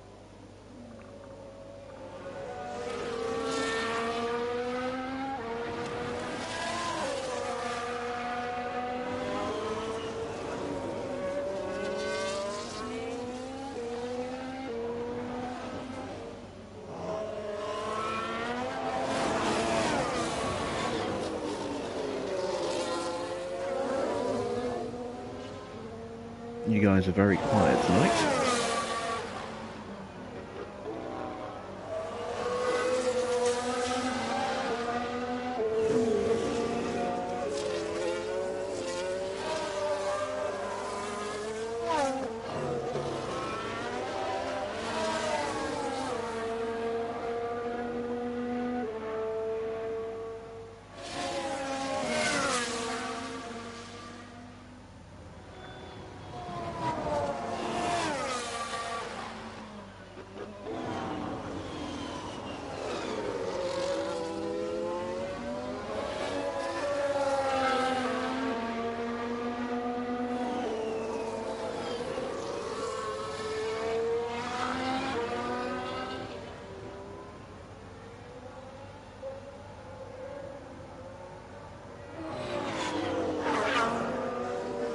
Right.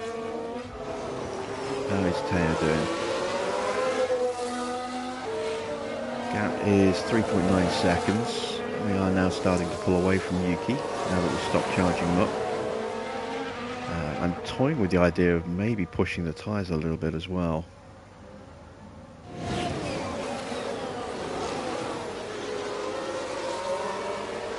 We do have that grip advantage. I don't really want to use it up too early though.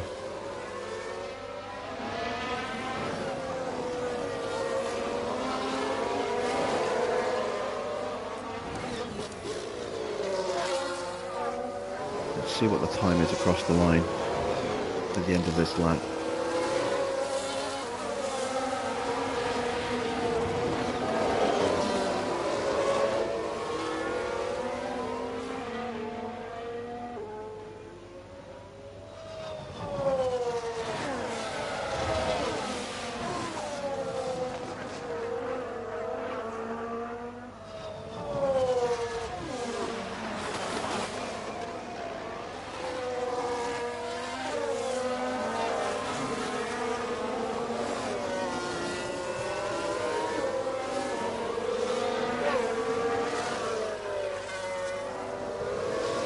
Okay, here's Sainz coming across the line. Sorry, Perez across the line. A 42.4. That's quick. Porsche 42.8. So he's still losing about half a second a lap. All right, let's try him for a couple of laps with a bit of extra tyre.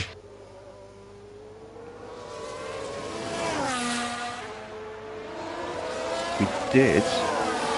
Oh, Magnussen has been dropped. Okay, now that's going to make it easier for us to catch those guys. Perez has started to sprint off in the distance. Magnussen's tyres are starting to struggle. Albon is hanging onto the back of Ocon, who is stuck behind Magnussen. So, yeah, we need to catch these guys before Ocon gets past Magnussen. That's if we want to try and maximise the result for Teo here.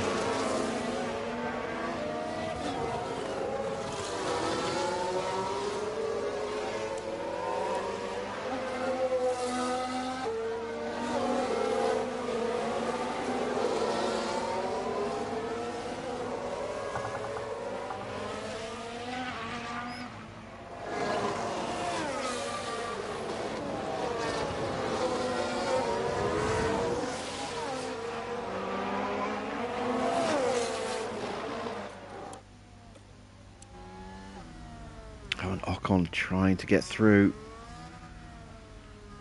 Come on, Mags.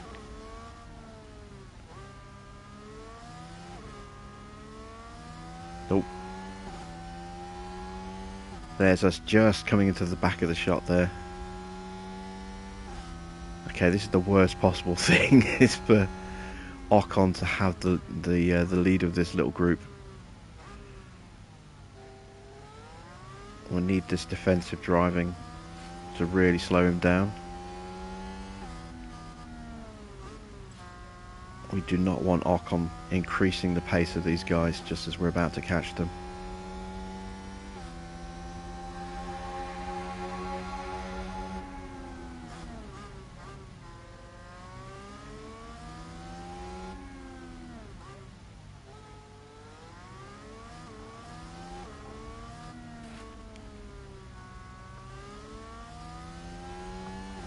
I'm actually going to use some battery as well. We've got to close these guys down quickly now.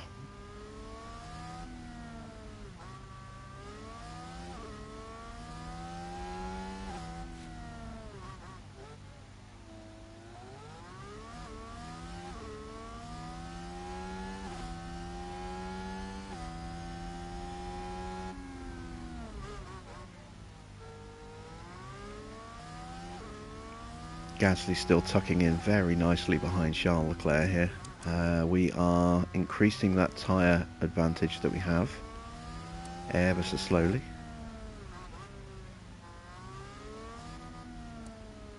Porsche are now almost in the 1 second range. And there he is, 1 second range. Okay, we'd like you to slow down, please. So now we can start to recharge that battery. Okay, recharge on. Because those guys in front are going to pit at some point in the next 10 laps.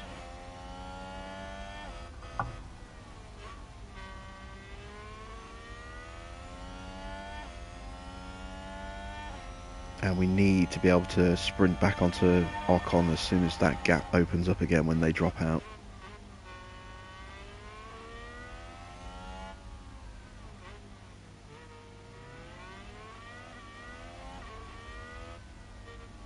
If I can get past them as well, that would also help.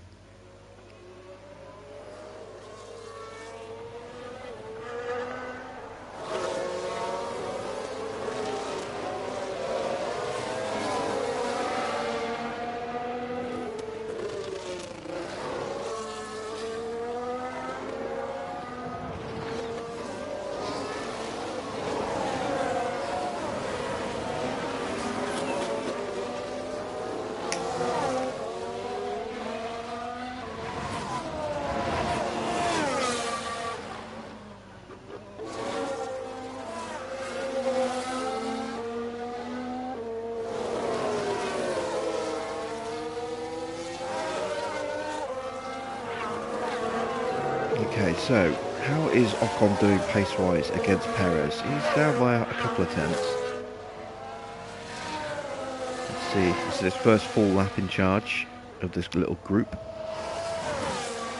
He's only a tenth slower than Perez. Okay, that helps. Now that we're on the back of this group, having Ocon at the front is a good thing. Because as long as Magnussen can just cling on, we've got a nice little concertina of cars that we can use to help keep Porsche charged up. Maybe save a bit of fuel as well.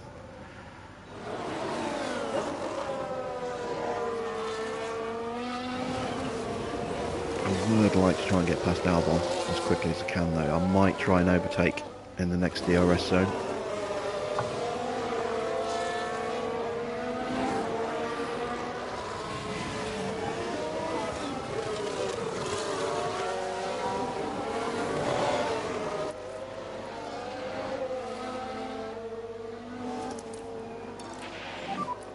Press and hold overtake now, please. Press and hold overtake now.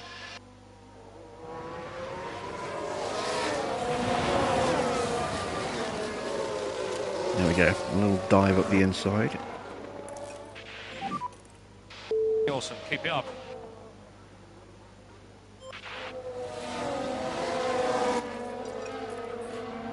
And a new position, just gained by Williams.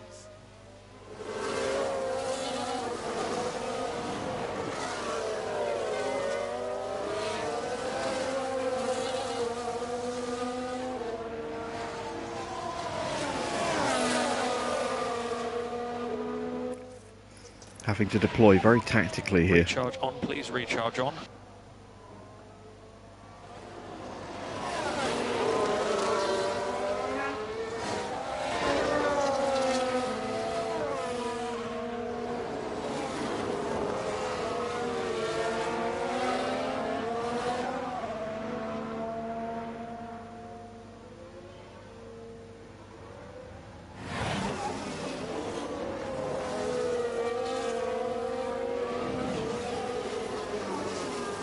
I think that was the back of Perez we saw flashing through a second ago.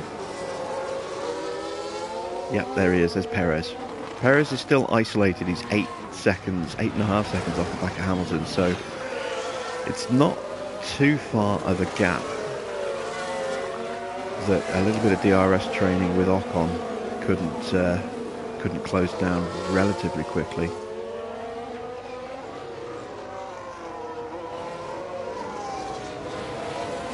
What we ideally want to do is try and use Ocon to just eke forward a little bit onto the back of Perez and then slingshot past Ocon onto the back of Perez, but leaving Ocon behind, so that we then kind of just latch onto the back of Perez and we start to drop Ocon slightly. That's ideally what we'd like to happen, but yeah, I don't know if we're going to be able to do that or not. Magnussen is now in the way. You can go recharge off if you want. As he's now starting to drop out of range, we need to get an overtake.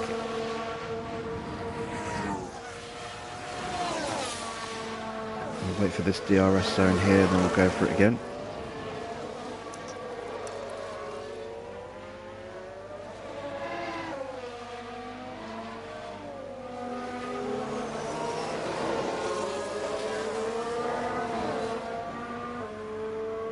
Easy as you like, straight up the inside.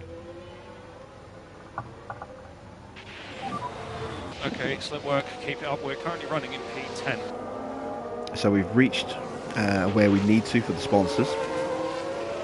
And there's an Just overtake in from the points now. Now we need to keep pushing to drop Magnussen. There we go.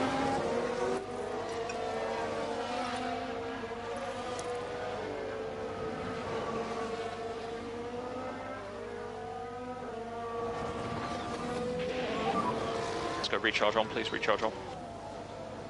So we're getting close to Magnussen and Albon pitting. They are starting to drop away quite significantly now. We just don't have the traction out the corners anymore.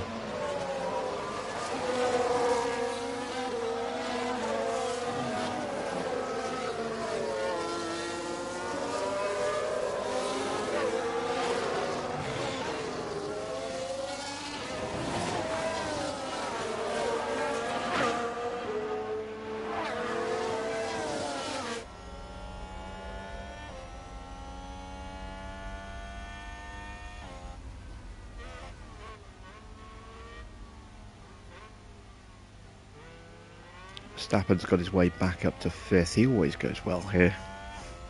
As soon as I say that, he immediately gets overtaken by Russell.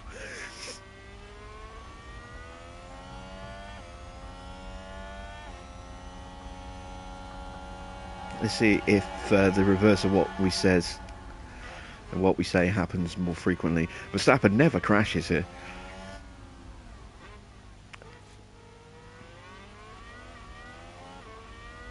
Damn. It was worth a try.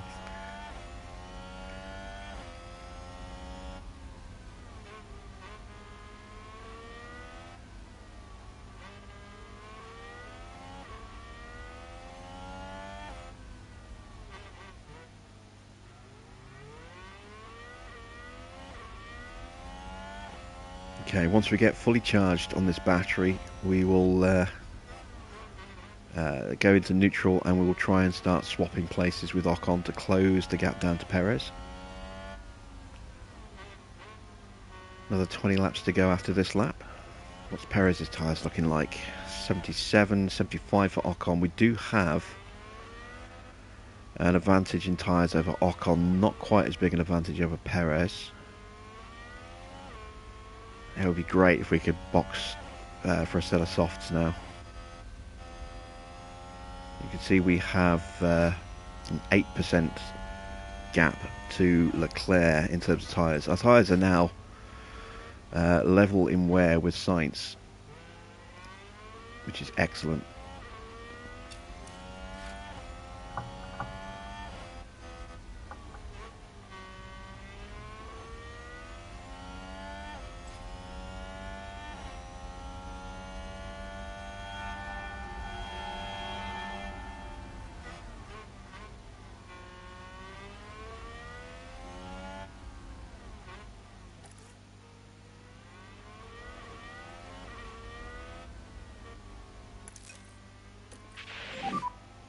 Recharge off.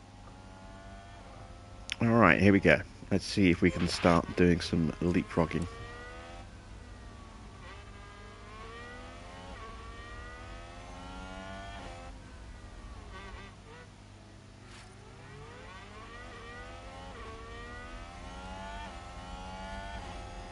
Not this lap.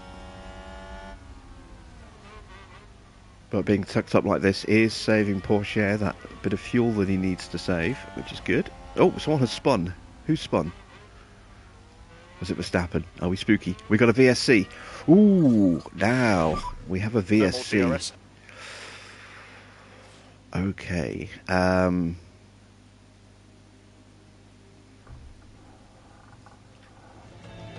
Theoretically, I could box here. Only lose half the time we would normally lose.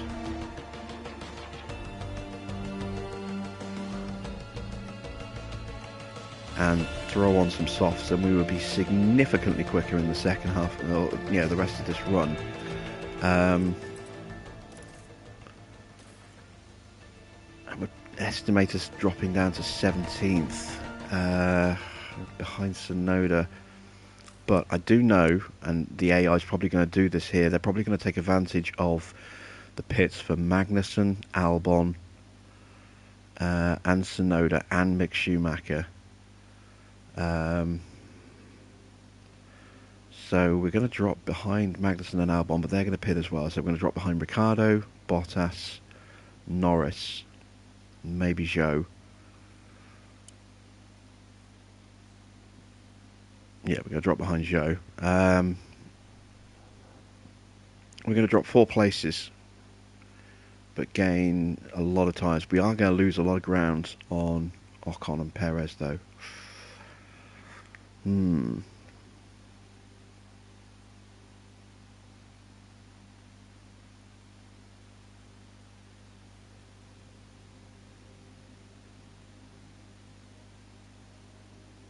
going to go for it. I'm going to box him. And VS. So many sets of softs. It's a crash! And I might do the same for Gasly as well.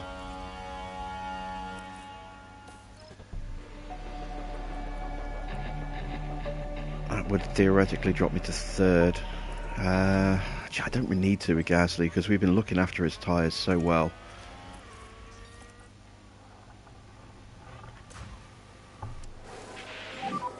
And there we go. Hamilton has pitted. Hamilton's pitted. Need to drop the pace. Okay. Wasn't expecting Hamilton to pit. Magnussen, Albon, Tsunoda have all pitted.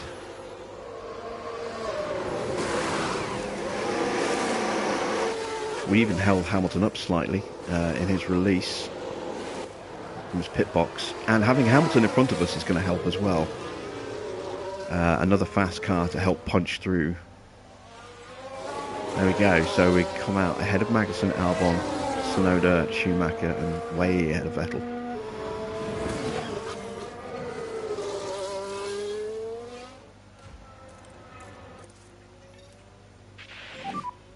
Okay, we'd like you to slow down, please.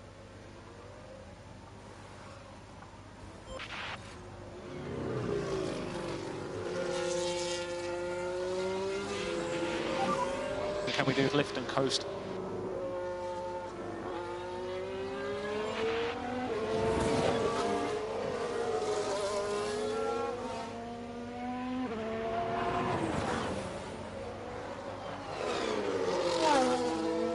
So love the fact that we can now drop our fuel saving and tyre wear down and charge our ERS under a VSC and not lose up to 2 seconds a lap. So glad they fixed that.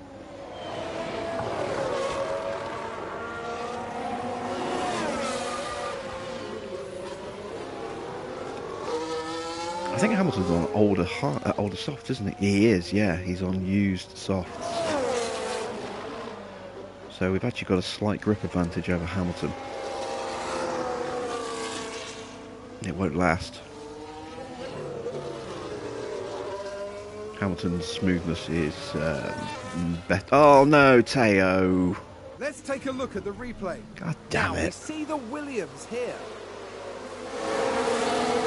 Completely unforced error. Oh, a nasty crash there. The only way he could have gone slower was if The I'd team are really disappointed with that. done to the car. Let's hope it doesn't set them back too badly. Minor rear wing damage. Okay, well that could have been worse. It's not going to help, but it's just cost us 4 seconds.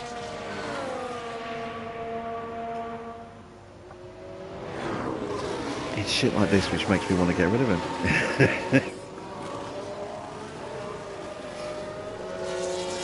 Alright, VSC's about to end.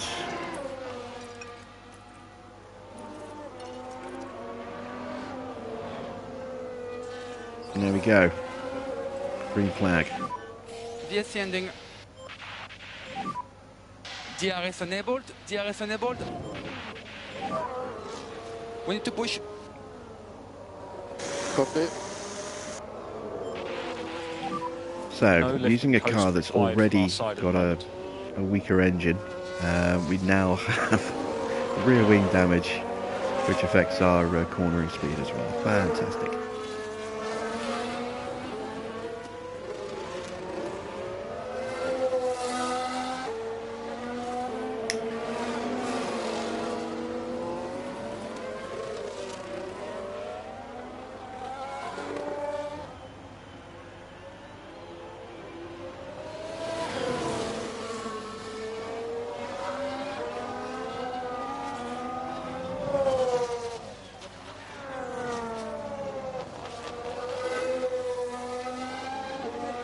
We are closing on Hamilton. That's encouraging.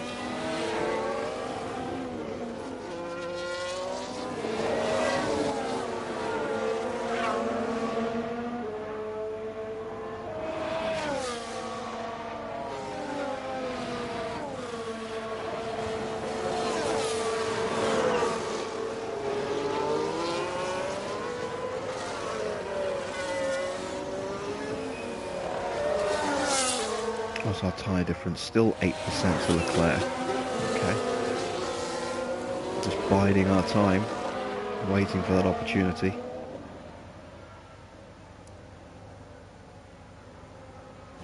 I did seriously consider putting him onto softs, but it would have been unnecessary. I mean, we could have had the pace, I think, to catch back up to him, but we would have had to push the car to do it. And you know, as it is, we've just been sat behind him all this time, letting him do all the work, punching the hole in the air for us. We've been looking after our tyres, making sure we've got plenty of spare fuel to push when we need to, plenty of battery, plenty of extra grip, and then when the time comes, we'll just sprint away from him.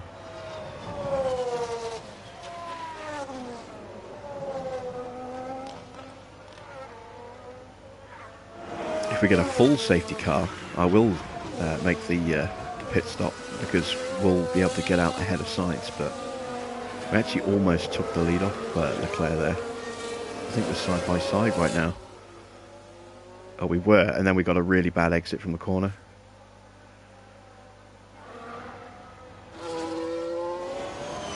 Let's follow this battle for a little while. As Hamilton is now the fastest on track.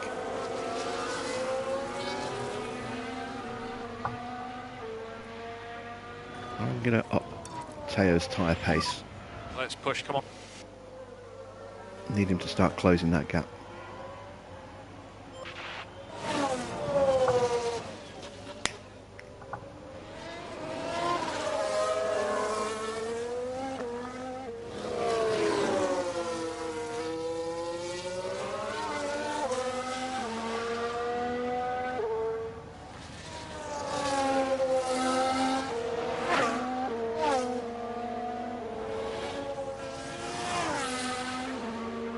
Okay, we kept the DRS, that's good.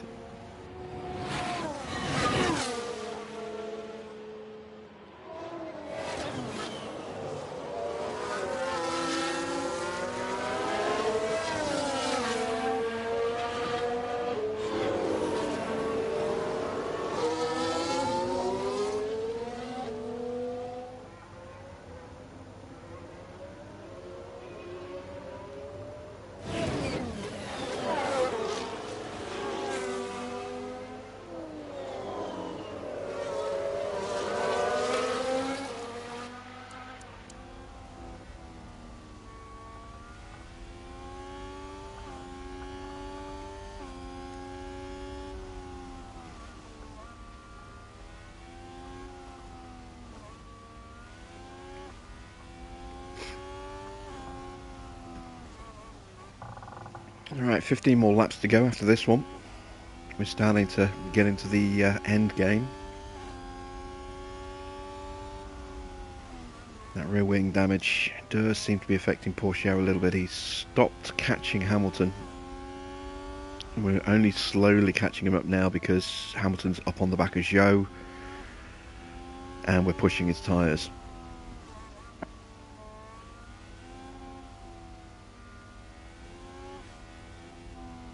Need Zhou to hold Hamilton up here for as long as possible.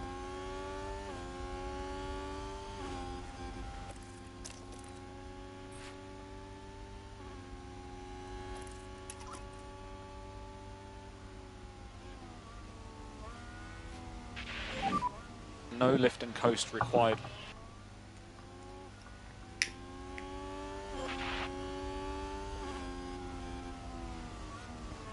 And Hamilton's through, but he lost nearly 2 seconds there.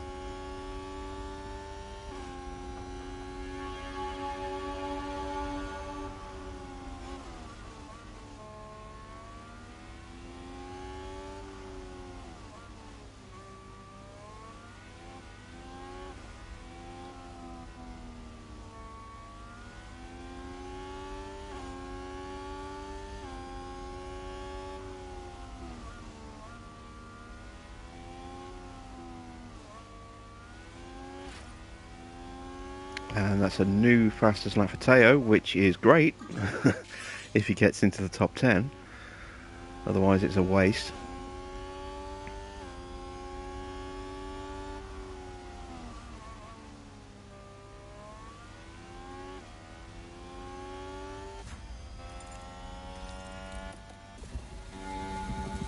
Okay, Joe did get the DRS. Okay.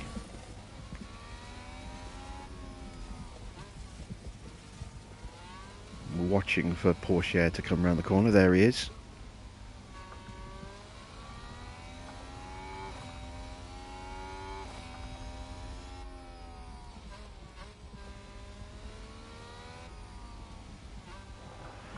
And Joe's now out of DRS range, so he'll be much easier to catch now that he's not slipstreaming Hamilton.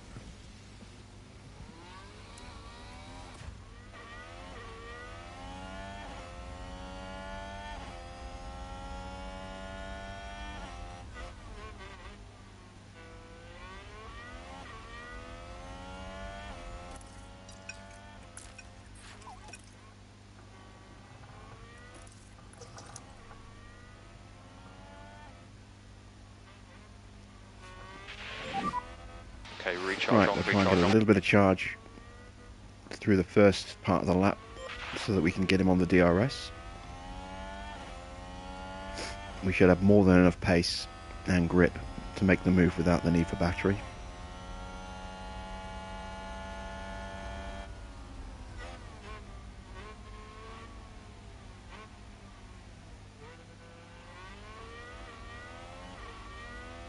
Let's get him lined up.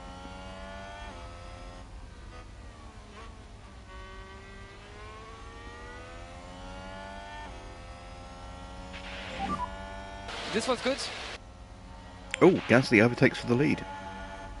And immediately loses in. So we keep focusing on the pace. Alright, we didn't get through and now we are losing time.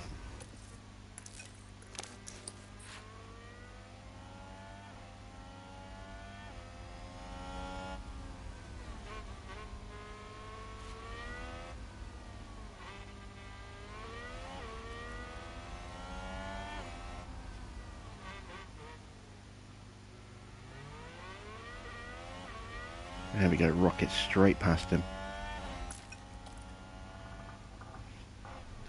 So we did make a net gain on the back of Hamilton there. Nicely We done. gained about 3 seconds in total.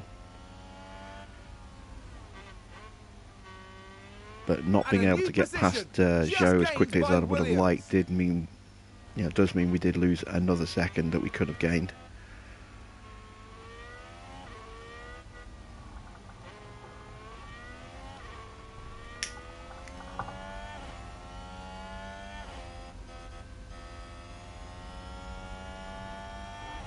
Hamilton himself is only 3 seconds off the back of Bottas, Norris and Ricciardo.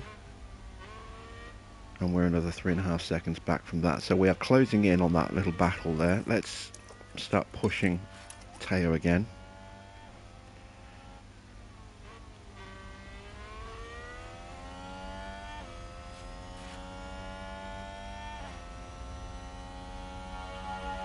Gasly all over the back of Leclerc at the moment. I'm hoping that's going to make Leclerc's tyres wear out a little bit faster as well. Let's see, we now have a 9% advantage. And that's significant given where Leclerc's tyres are at. You know, once they hit 50%, they're really going to start dropping off.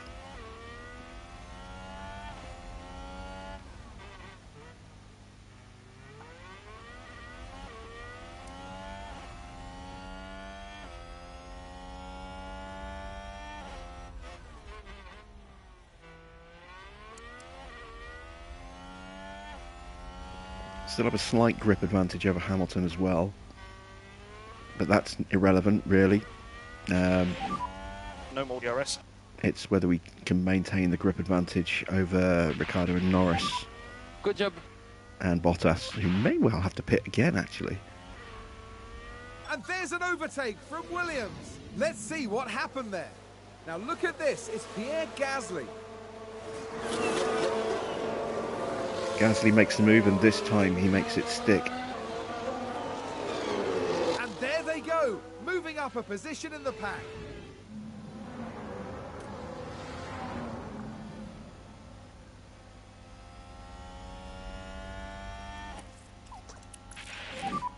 Lift and coast required.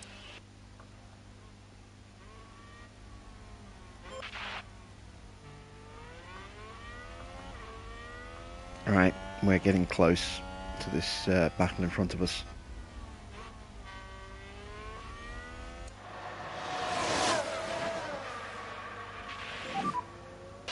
Okay, keep it clean. Focus on the pace.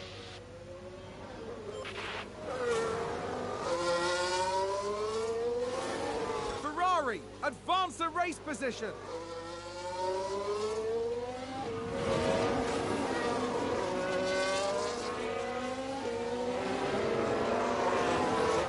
There we go. The objective is in sight, and we are going to have much better tyres than the cars that we're chasing down, apart from Hamilton.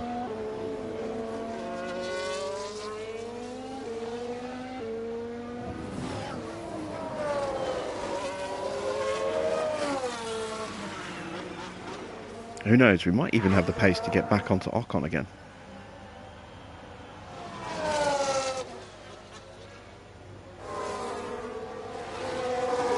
Right, Hamilton is now in the queue, so he's going to slow down. We should catch up a lot quicker now. Very good job. Gasly again, overtaking in the same place as last time. And a new position, just gained by Williams. Oh, and Hamilton's looking to make a move on Norris already. Does he get through? No, he has to tuck back in.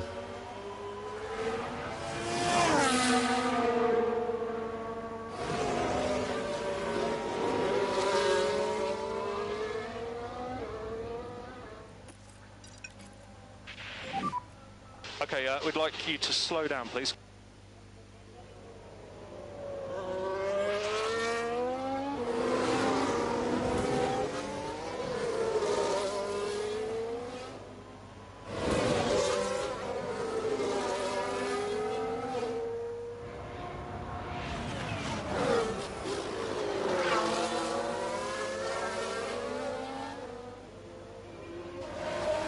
Okay, we're getting close to go time for Gasly.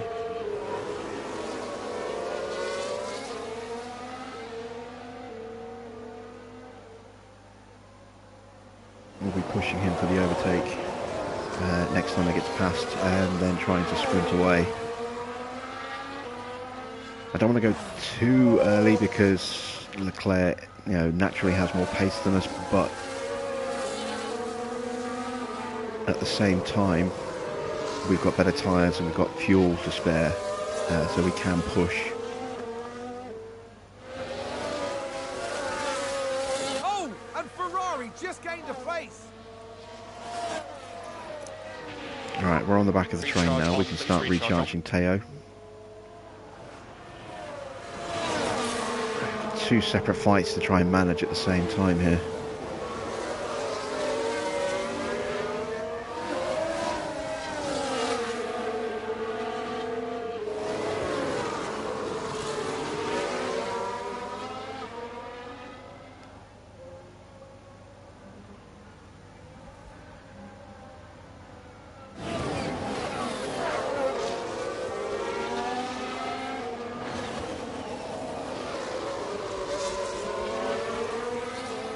Right, let's switch our attention back to Gasly. Here comes the push. Push hard, push hard. Okay.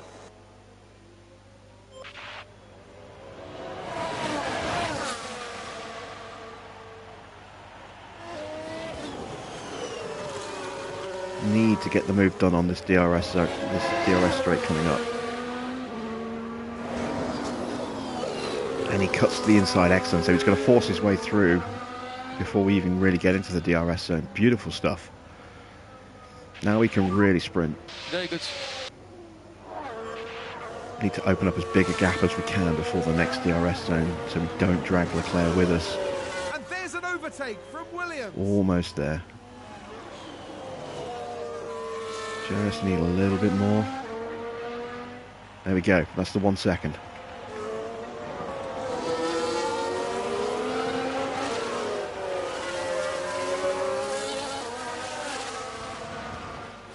This is also going to be our fastest lap attempt. I will push the tyres up another notch if we need to on the next lap, if we don't get fastest lap this lap. But I mean, we had DRS on this lap, on the start-finish straight and the first big zone, so without that, I don't think pushing the tyres up will actually do that much, other than burn the tyres up a bit quicker.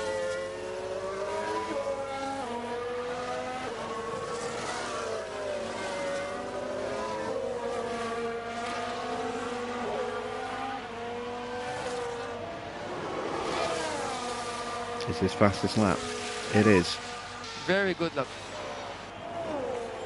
Excellent stuff. A 1:38.7. Nice and quick. We're going to push for one more lap and then we're going to slow him back down again. Back to Porsche. We've almost got some battery that we can do things with. I kind of need Hamilton to get out of the way.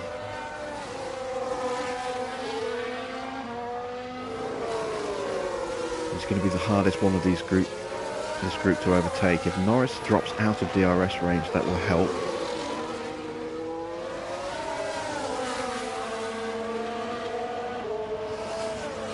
And Bottas has pitted. Excellent, that's one less car to worry about. And Norris has dropped out of DRS. Excellent stuff. So, Hamilton should get through here, because Norris has got nothing to defend with. And then hopefully we can follow him through. Okay, we have Bottas in the pit straight now.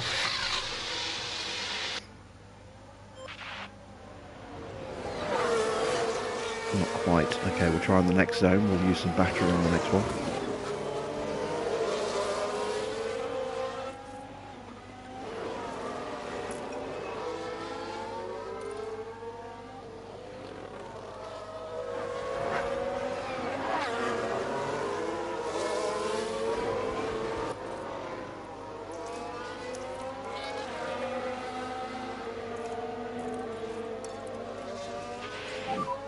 Come on. Okay, there we go. Punching our way through. Ricciardo does not have DRS, so he is going to be vulnerable to Hamilton. Great job here.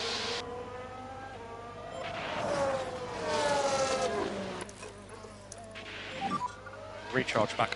Hamilton's just bullying his way through with that grip advantage he's got. Doesn't even need to wait for the DRS.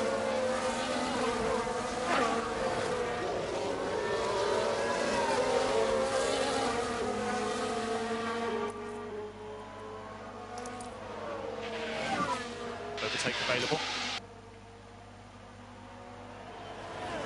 Can we throw it around the outside? Nope.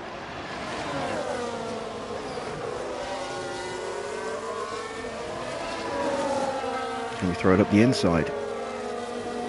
Not quite.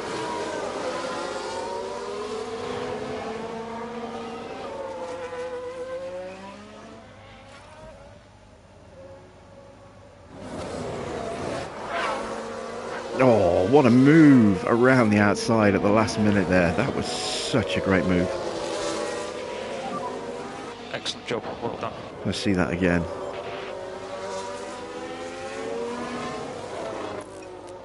And a new position, just gained by Williams. We can take a look now. Now we see Look at the that move, Williams just here. sweeping around the outside there at the last second.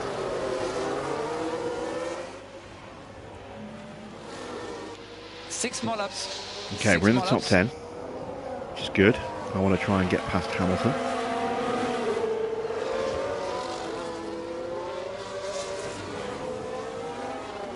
Who will not have DRS.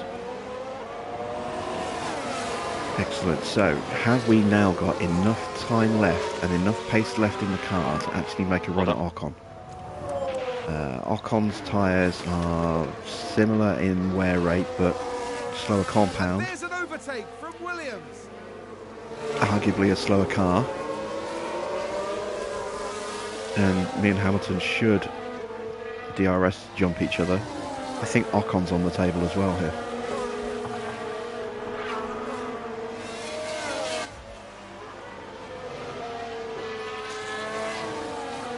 Gasly, meanwhile, comfortable. Let's start charging up the battery just in case something happens.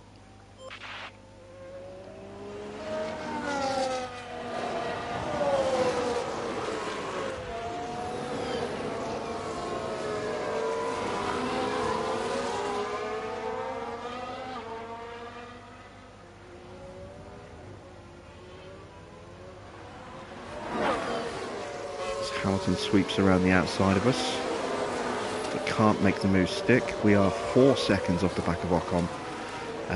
We are closing him down quite quickly. This is good. This is very good.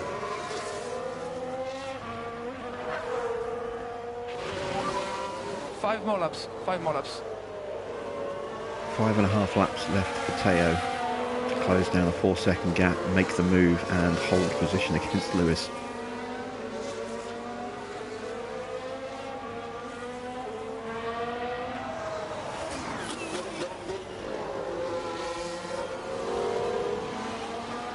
Hamilton goes around the outsides.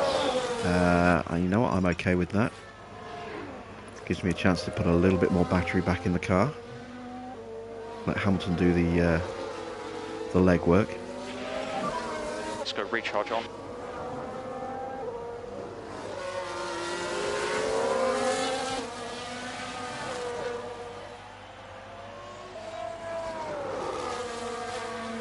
And it gives us DRS as well.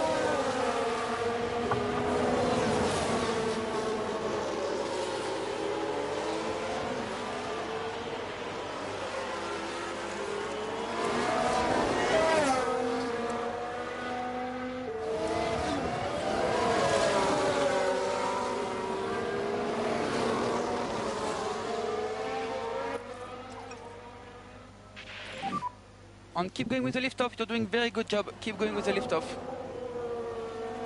Copy.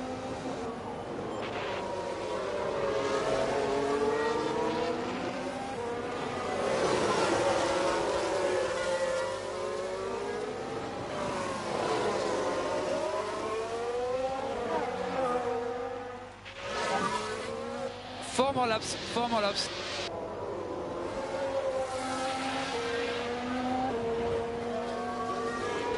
Okay, 3 seconds the gap now. We are going to catch Ocon.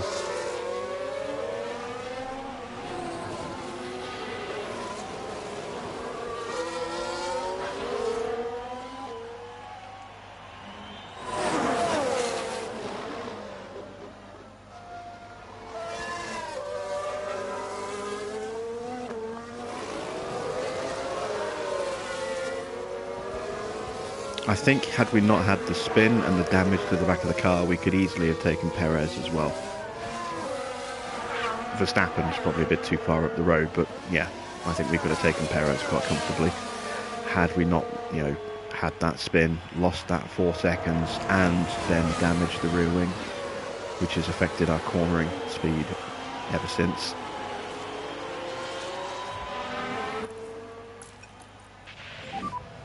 Reminder, charge off. Okay.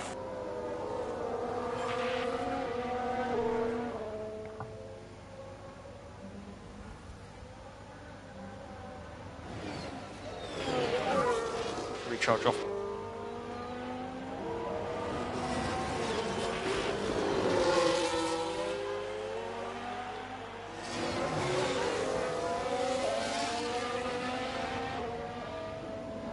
There is Ocon. Less than 2 seconds ahead now. 3 more laps.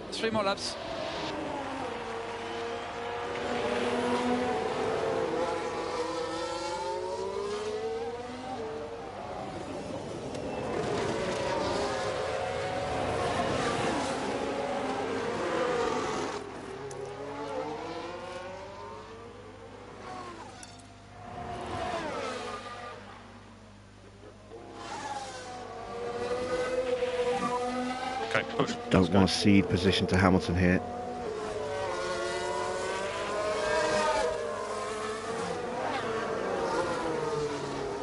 got a yellow flag in sector 1. Somebody's had a little wobble wide. Hamilton's going to get the DRS. Oh no, we got it. Beautiful. Beautiful. Verstappen running wide. It's probably just cutting the corner a little bit. And there's an overtake from Williams. I think we might even get the DRS hit. We are. We're going to get the DRS on this straight here. Beautiful. Let's see if we can put Ocon between us and Hamilton. Ocon goes defensive. We're going to sweep around the outside of him.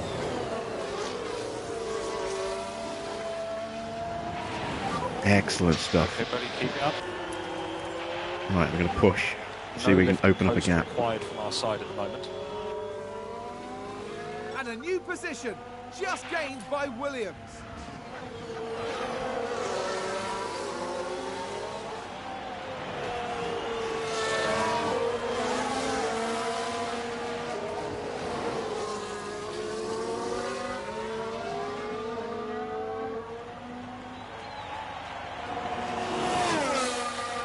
Leclerc's been inching back up on Gasly. Part of that's because I was charging him up just to have some battery in case I needed it. But also we stopped pushing with the extra fuel as well. But 2.5 seconds is fine. That's a big enough gap. We have broken the DRS to Ocon, so let's save what little battery we've got left.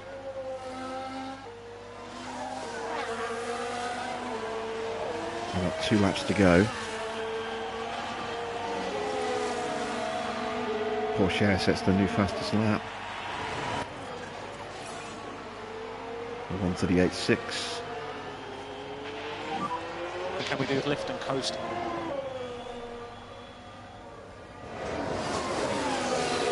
And it's a 2.5 second gap now. Hopefully, even if Hamilton does get through on this lap, we should be safe. In fact, Hamilton's getting past right now. Yeah, there he goes. Sweeping through.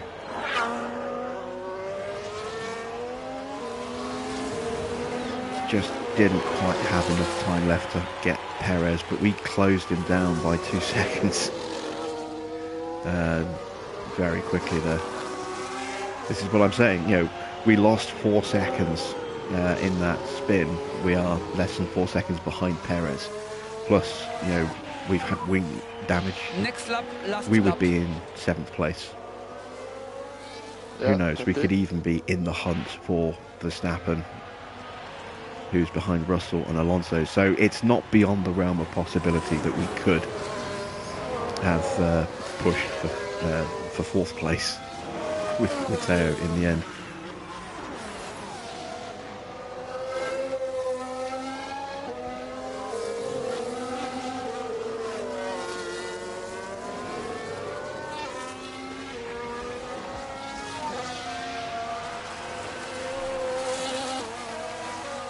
Perez is about to cross the line. He does a 1:41.9. Porsche a 1:40.8. We're gaining about a second a lap. Did Oh, somebody oh! spin out there? Verstappen Let's spun. take a closer look. We're just There may watching be the more Red points on Bull. offer.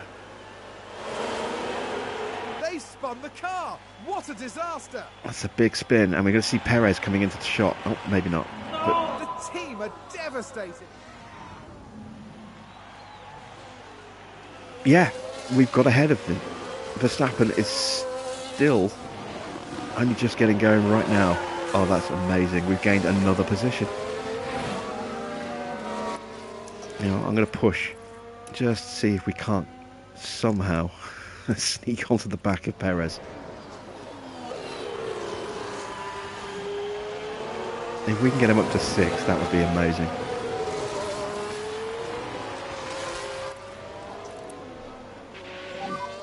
Lift and coast required.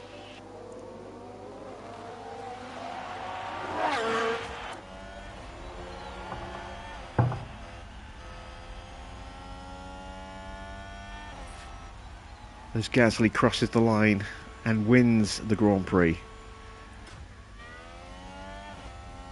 And it's Gasly, first over the line, and today's winner. Here's the replay. Pierre Gasly finishes in first place. And you can hear just how happy the crowd are for them too. They're on their feet.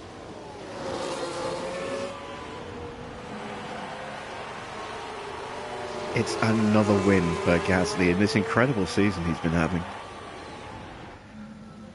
I think you are looking at a future, at the next world champion there.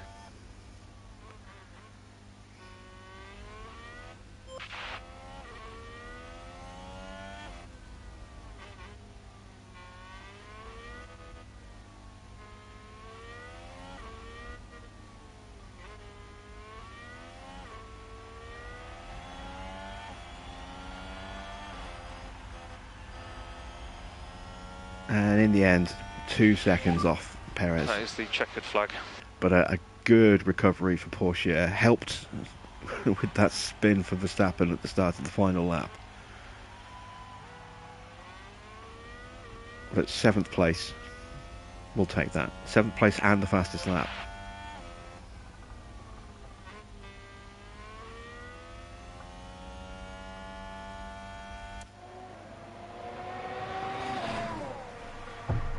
Verstappen's mistake drops him all the way back to 10th. He does just cling on for a point. Hamilton 8th, Ocon 9th, Perez 6th, Alonso in 5th place, Russell with a good strong 4th place, Sainz 3rd, Leclerc 2nd, and that man there Well, this weekend, with another win. Pierre Gasly, Gasly flew us to the stars.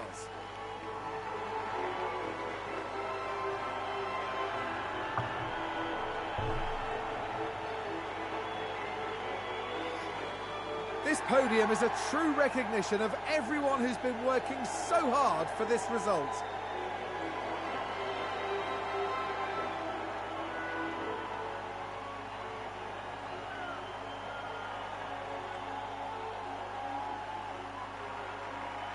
The Frenchman was in sublime form today, fully deserving of his podium finish here.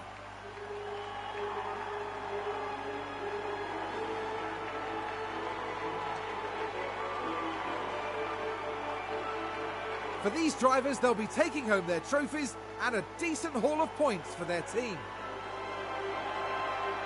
Williams have got to be happy with their results here. This was good work. That's right, they've made some fine strategic decisions here, and it's brilliant to see them pay off.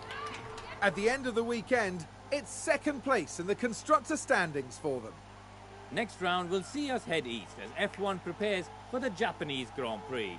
We'll see you at Suzuka, a firm favourite for the drivers. And there we go. What a great race. I thought at the start when the fuel burn wasn't really helping us and we weren't really gaining any fuel back, I thought maybe I'd made a big mistake by dropping that extra lap of fuel out of the car. It was a struggle to hang on to the back of Leclerc at the start, but once we got comfortable, we were good. I think pitting him when I did was probably the right decision. In hindsight, we could have kept him out because of the safety cars slowing the field down. But at the time, it was the right decision to make sure that we could get him, Gasly, back out within a few seconds of Leclerc. If we hadn't got him out when we did, it might have been a bit different. Without, at least with the safety car, without the safety car, it would have been different because I don't know if we'd have been able to close Leclerc back down. But once we were back on him again after that pit stop, and we could just tuck in behind him, fuel wasn't an issue. We got a battery recharge, we just saved those tyres.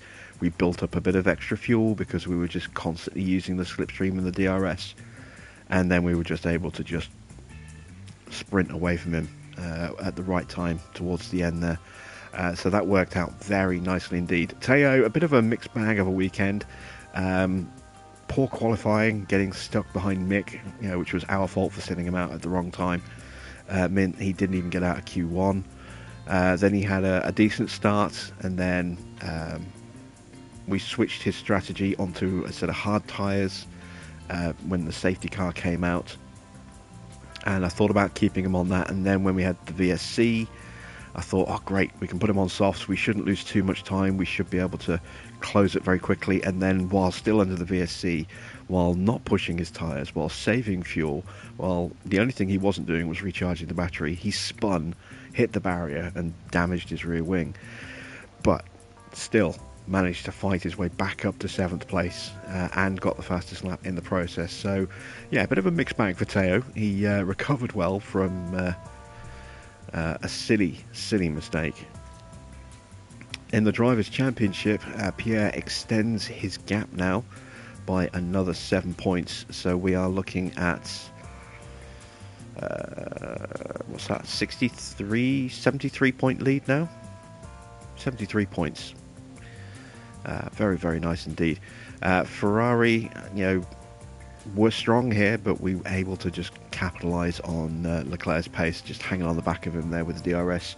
And that is something we're not going to be able to do when the next patch goes live, I don't think. So we're taking advantage of that while we can. Sainz gets more points at his 3rd place, pulls away from Max Verstappen, who had a terrible race again. The inconsistency of Red Bull this season has been crazy. He's had a win, he's had 8 podiums, 4 pole positions, but he's just dropping points left, right and centre as well this season. Perez gets another 8 points, closes the gap on his teammate, actually pulls away an extra point from Teo with 7. But we do extend the gap to Lewis. George Russell, with a strong race, overtakes Fernando Alonso, moves himself up to 8th place on 70 points. Fernando himself has also moved up. So the pair of them have overtaken Valtteri Bottas, who again is just not having a good season. It looked like he was going to be a real contender for points finishes and podiums at the start of the season, and he's just fallen away a bit. So there we go. 2 points for Ocon as well. And then still yet to score Mick Schumacher, Yuki Tsunoda and Zhou Guanyu. I can't see that happening or changing anytime soon. In the Constructors' Championship, Ferrari do extend their lead by 1 point. So it's now a 38 point gap. We are still in the hunt, but without a solid number 2 driver, it is hard work. And there you can see, this is where Red Bull are really struggling. Only 9 points. They are now 91 points behind, 89 points behind Williams.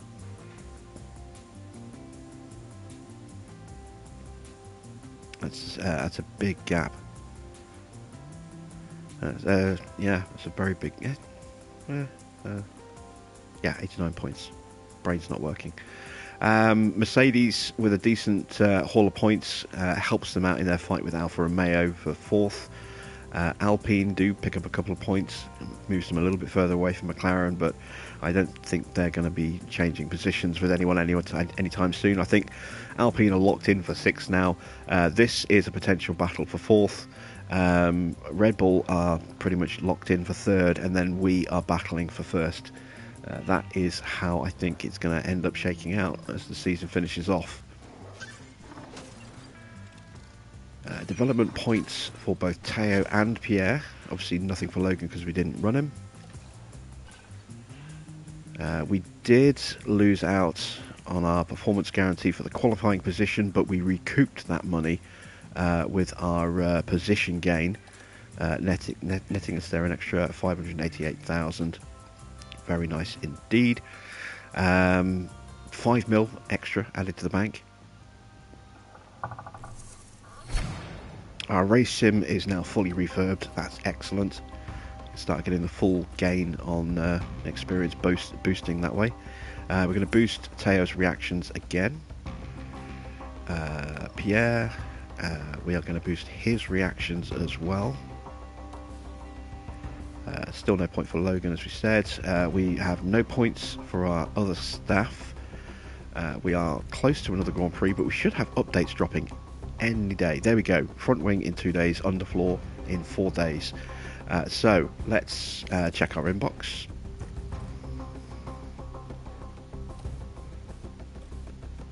There we go. Let's just take a quick trip over here. The team hub is almost refurbed as well. 6 days left, so that'll be refurbed after the Japanese Grand Prix. then we can have a look and see whether or not that is going to be enough to gain the attention of Lando Norris. I'm just trying to think what else we could improve if we need a bit more. The memorabilia room, if we were to upgrade that, that would give us a little bit of a boost. That would take 9 days. Hospitality area, well, that's the one we want really, isn't it? But that's 4.2 mil, and that's going to take 96 days. That's a long time. The boardroom will give us a little bit of a boost to our race gain, race confidence gain, but not to the team attractiveness, so we don't want that.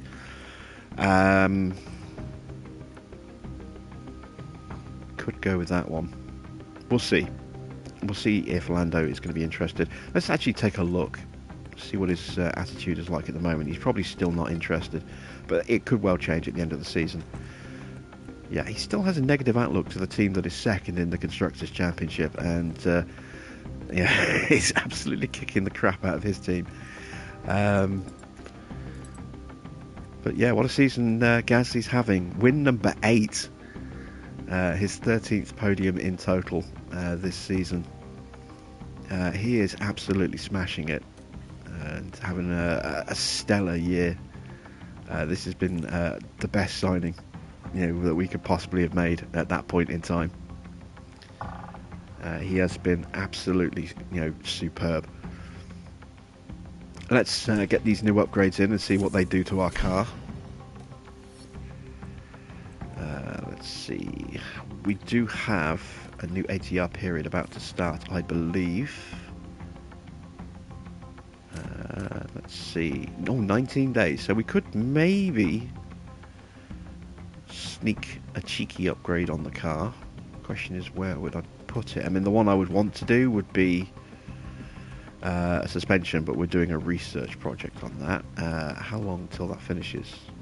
Time for the ATR period. So that's no good. Right, we've got a new front wing to manufacture.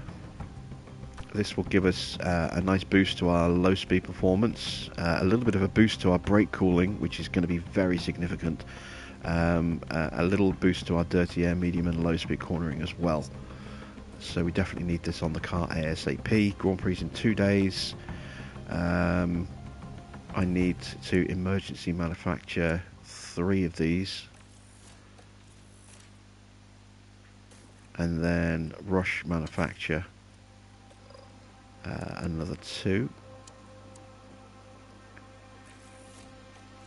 There we go. Let's get those fitted to the car.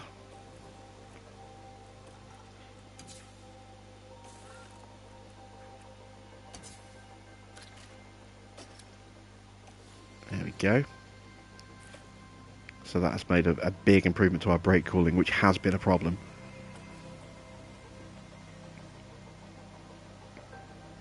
And now let's do a quick research project to fill that gap. So front wing and rear wing are going to have reg changes.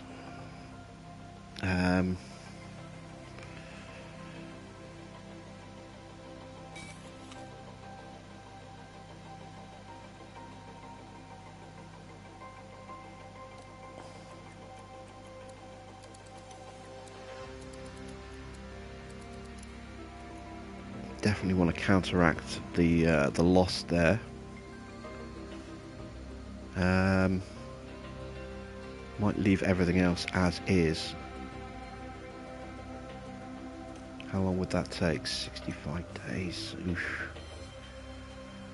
60 days. That's a long time. Okay, let's wait 2 days till the underfloor's done.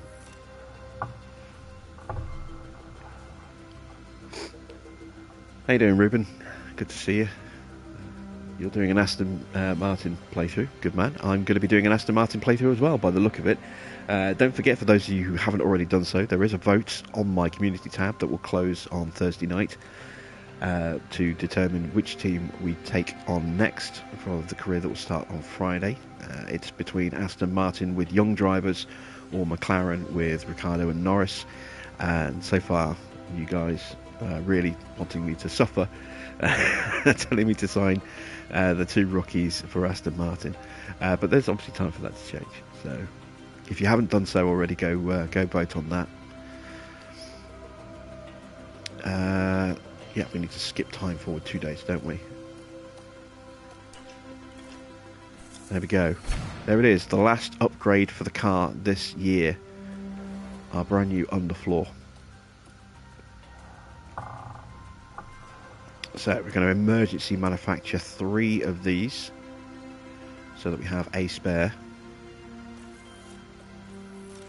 There we go. Expensive, but necessary. Let's equip those onto the car. And now, let's see where we stand. Well, there we go. We've definitely gained there significantly. Our speeds have improved, as well as our acceleration. Our low speed has improved a lot. Our medium speed has become best in class now. We already had best in class for high speed, and you can see it's improved our dirty air performance in medium a little bit, but significantly in the low speed as well. So kind of a shame we couldn't quite get that in time for Singapore. That, you know, that kind of performance gain with those corners, that would have been, you know, mighty, and that would certainly have made it much easier for our guys. Although conversely, the fact that our brake cooling wasn't great, adding that much more speed into the car would have just made the brakes even worse and increased the chances of errors. So in combination with the new front wing, those speed changes, our brakes are now 11th on the grid out of 20, which isn't too bad. Still could be improved, but certainly better. Let's take a look at getting a new research project underway. There is going to be changes to the underfloor. We have done a research project already, but I might do another one. But I've got more engineers to play about with now, so let's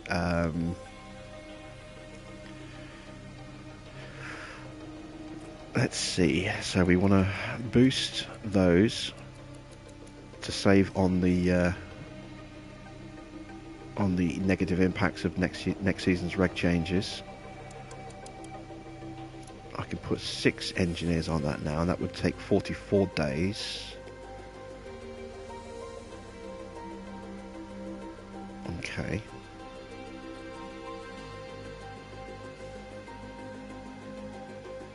Let me have a look at the front wing.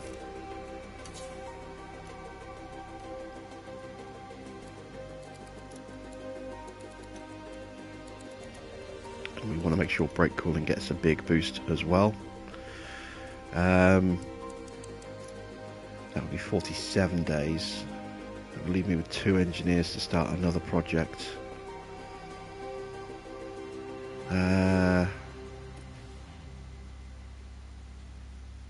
When does my design center actually finish upgrading?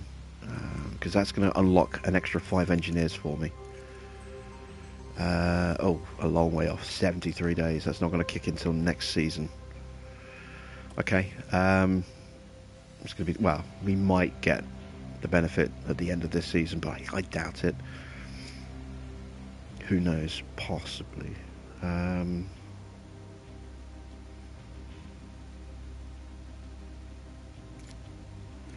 check the calendar. So this is the last ATR period that's about to start. ATR 6, and then that's the last part for developing new parts. We can still research for the following season beyond that point, but yeah, okay. So we are here, so 7, 14, 21, 28, 35, 42, 49. That's going to leave me with about a month for any remaining research that I want to get done. Ooh, okay. It'll be tight, but I think we can just about squeeze in what we need. So let's go ahead and do a front wing.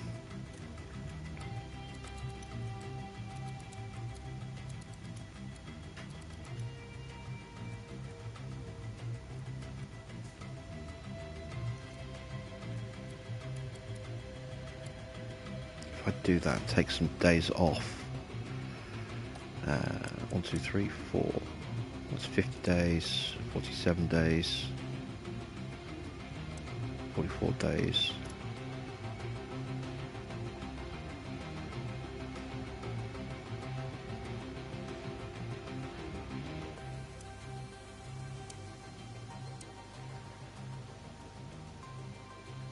Let's go 44 days. Can I maybe...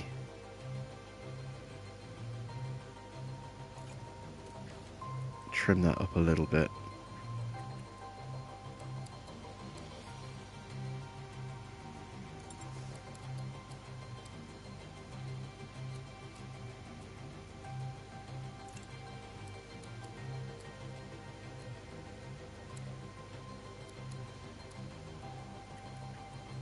Not without affecting anything else there.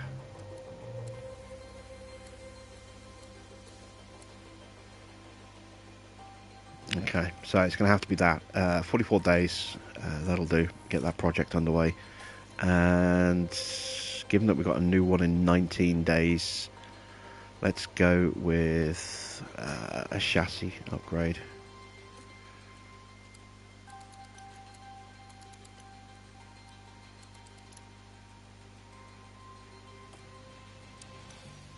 $36 days. There we go. Okay, so that is it for tonight, I think. I forgot to check how long for the next set of points. Not too far off. Oh, next week for Josh. And next week for Pierre as well. Excellent. Teo is now way off his next points. Not to be expected, given they've just had one. Same for Pierre. Logan is a little way off, but not where we need him to be yet. Let me take a look at our next signing.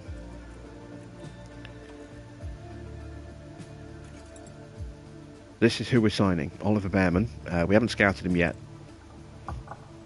Don't need to scout him, but we will. We probably should.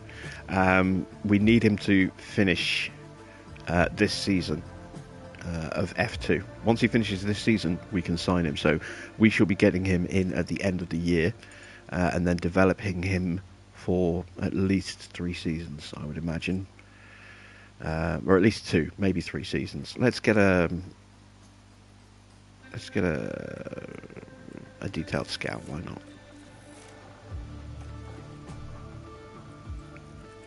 I think we already have a detailed scout on Lando. Yes, we do. Look at that stat there. 91. Beautiful. His control 95. You know, this guy is going to be great if we get him in the team. You know, he's going to be our superstar, lead driver. And then we can develop him to gain that extra little bit of pace that he needs to beat Gasly, because Gasly's going to be a little bit quicker than him at first, but less consistent. And then once Gasly's contract runs out, we'll be replacing him with Oliver Behrman. That is the long-term plan for this team. We do have a few points left. Piastri is the reserve driver for Mercedes. Interesting. Jack Doohan at McLaren. Vesti at Haas. Okay, let's take a look at staffing. I'm happy with the engineer lineup. I'm very happy with our head of aero. Resta is starting to reach the age where retirement is not necessarily too far away. I don't know what age he's going to plan to retire at. I'm guessing we've still got another few years in him yet, but we should probably start looking at potential replacements for our technical chief. So let's start scouting around. Matt Harmon is 7 years younger, so let's do a full detailed scout on Matt Harmon. And we'll get that back in a month. So that is everything we can do tonight. We are now at a point where we're ready for Suzuka, which will be tomorrow night's stream. We've had a cracking result that's seen us lose just a little bit of ground, just a point to Ferrari in the Constructors, but gain more ground in the Drivers' Championship. Pierre Gasly now edging closer and closer to his first World Championship. He's picked up 8 wins this season so far, and he's going from strength to strength. So this next circuit, Suzuka, is going to suit him to a T. He's going to be very quick there. Our car should hopefully be very quick there with those new upgrades, the front wing and the underfloor, and hopefully Teo will actually put in some very strong performances there as well. So until tomorrow night, thanks for watching. I'm Jim Bob, and I'll be back very soon.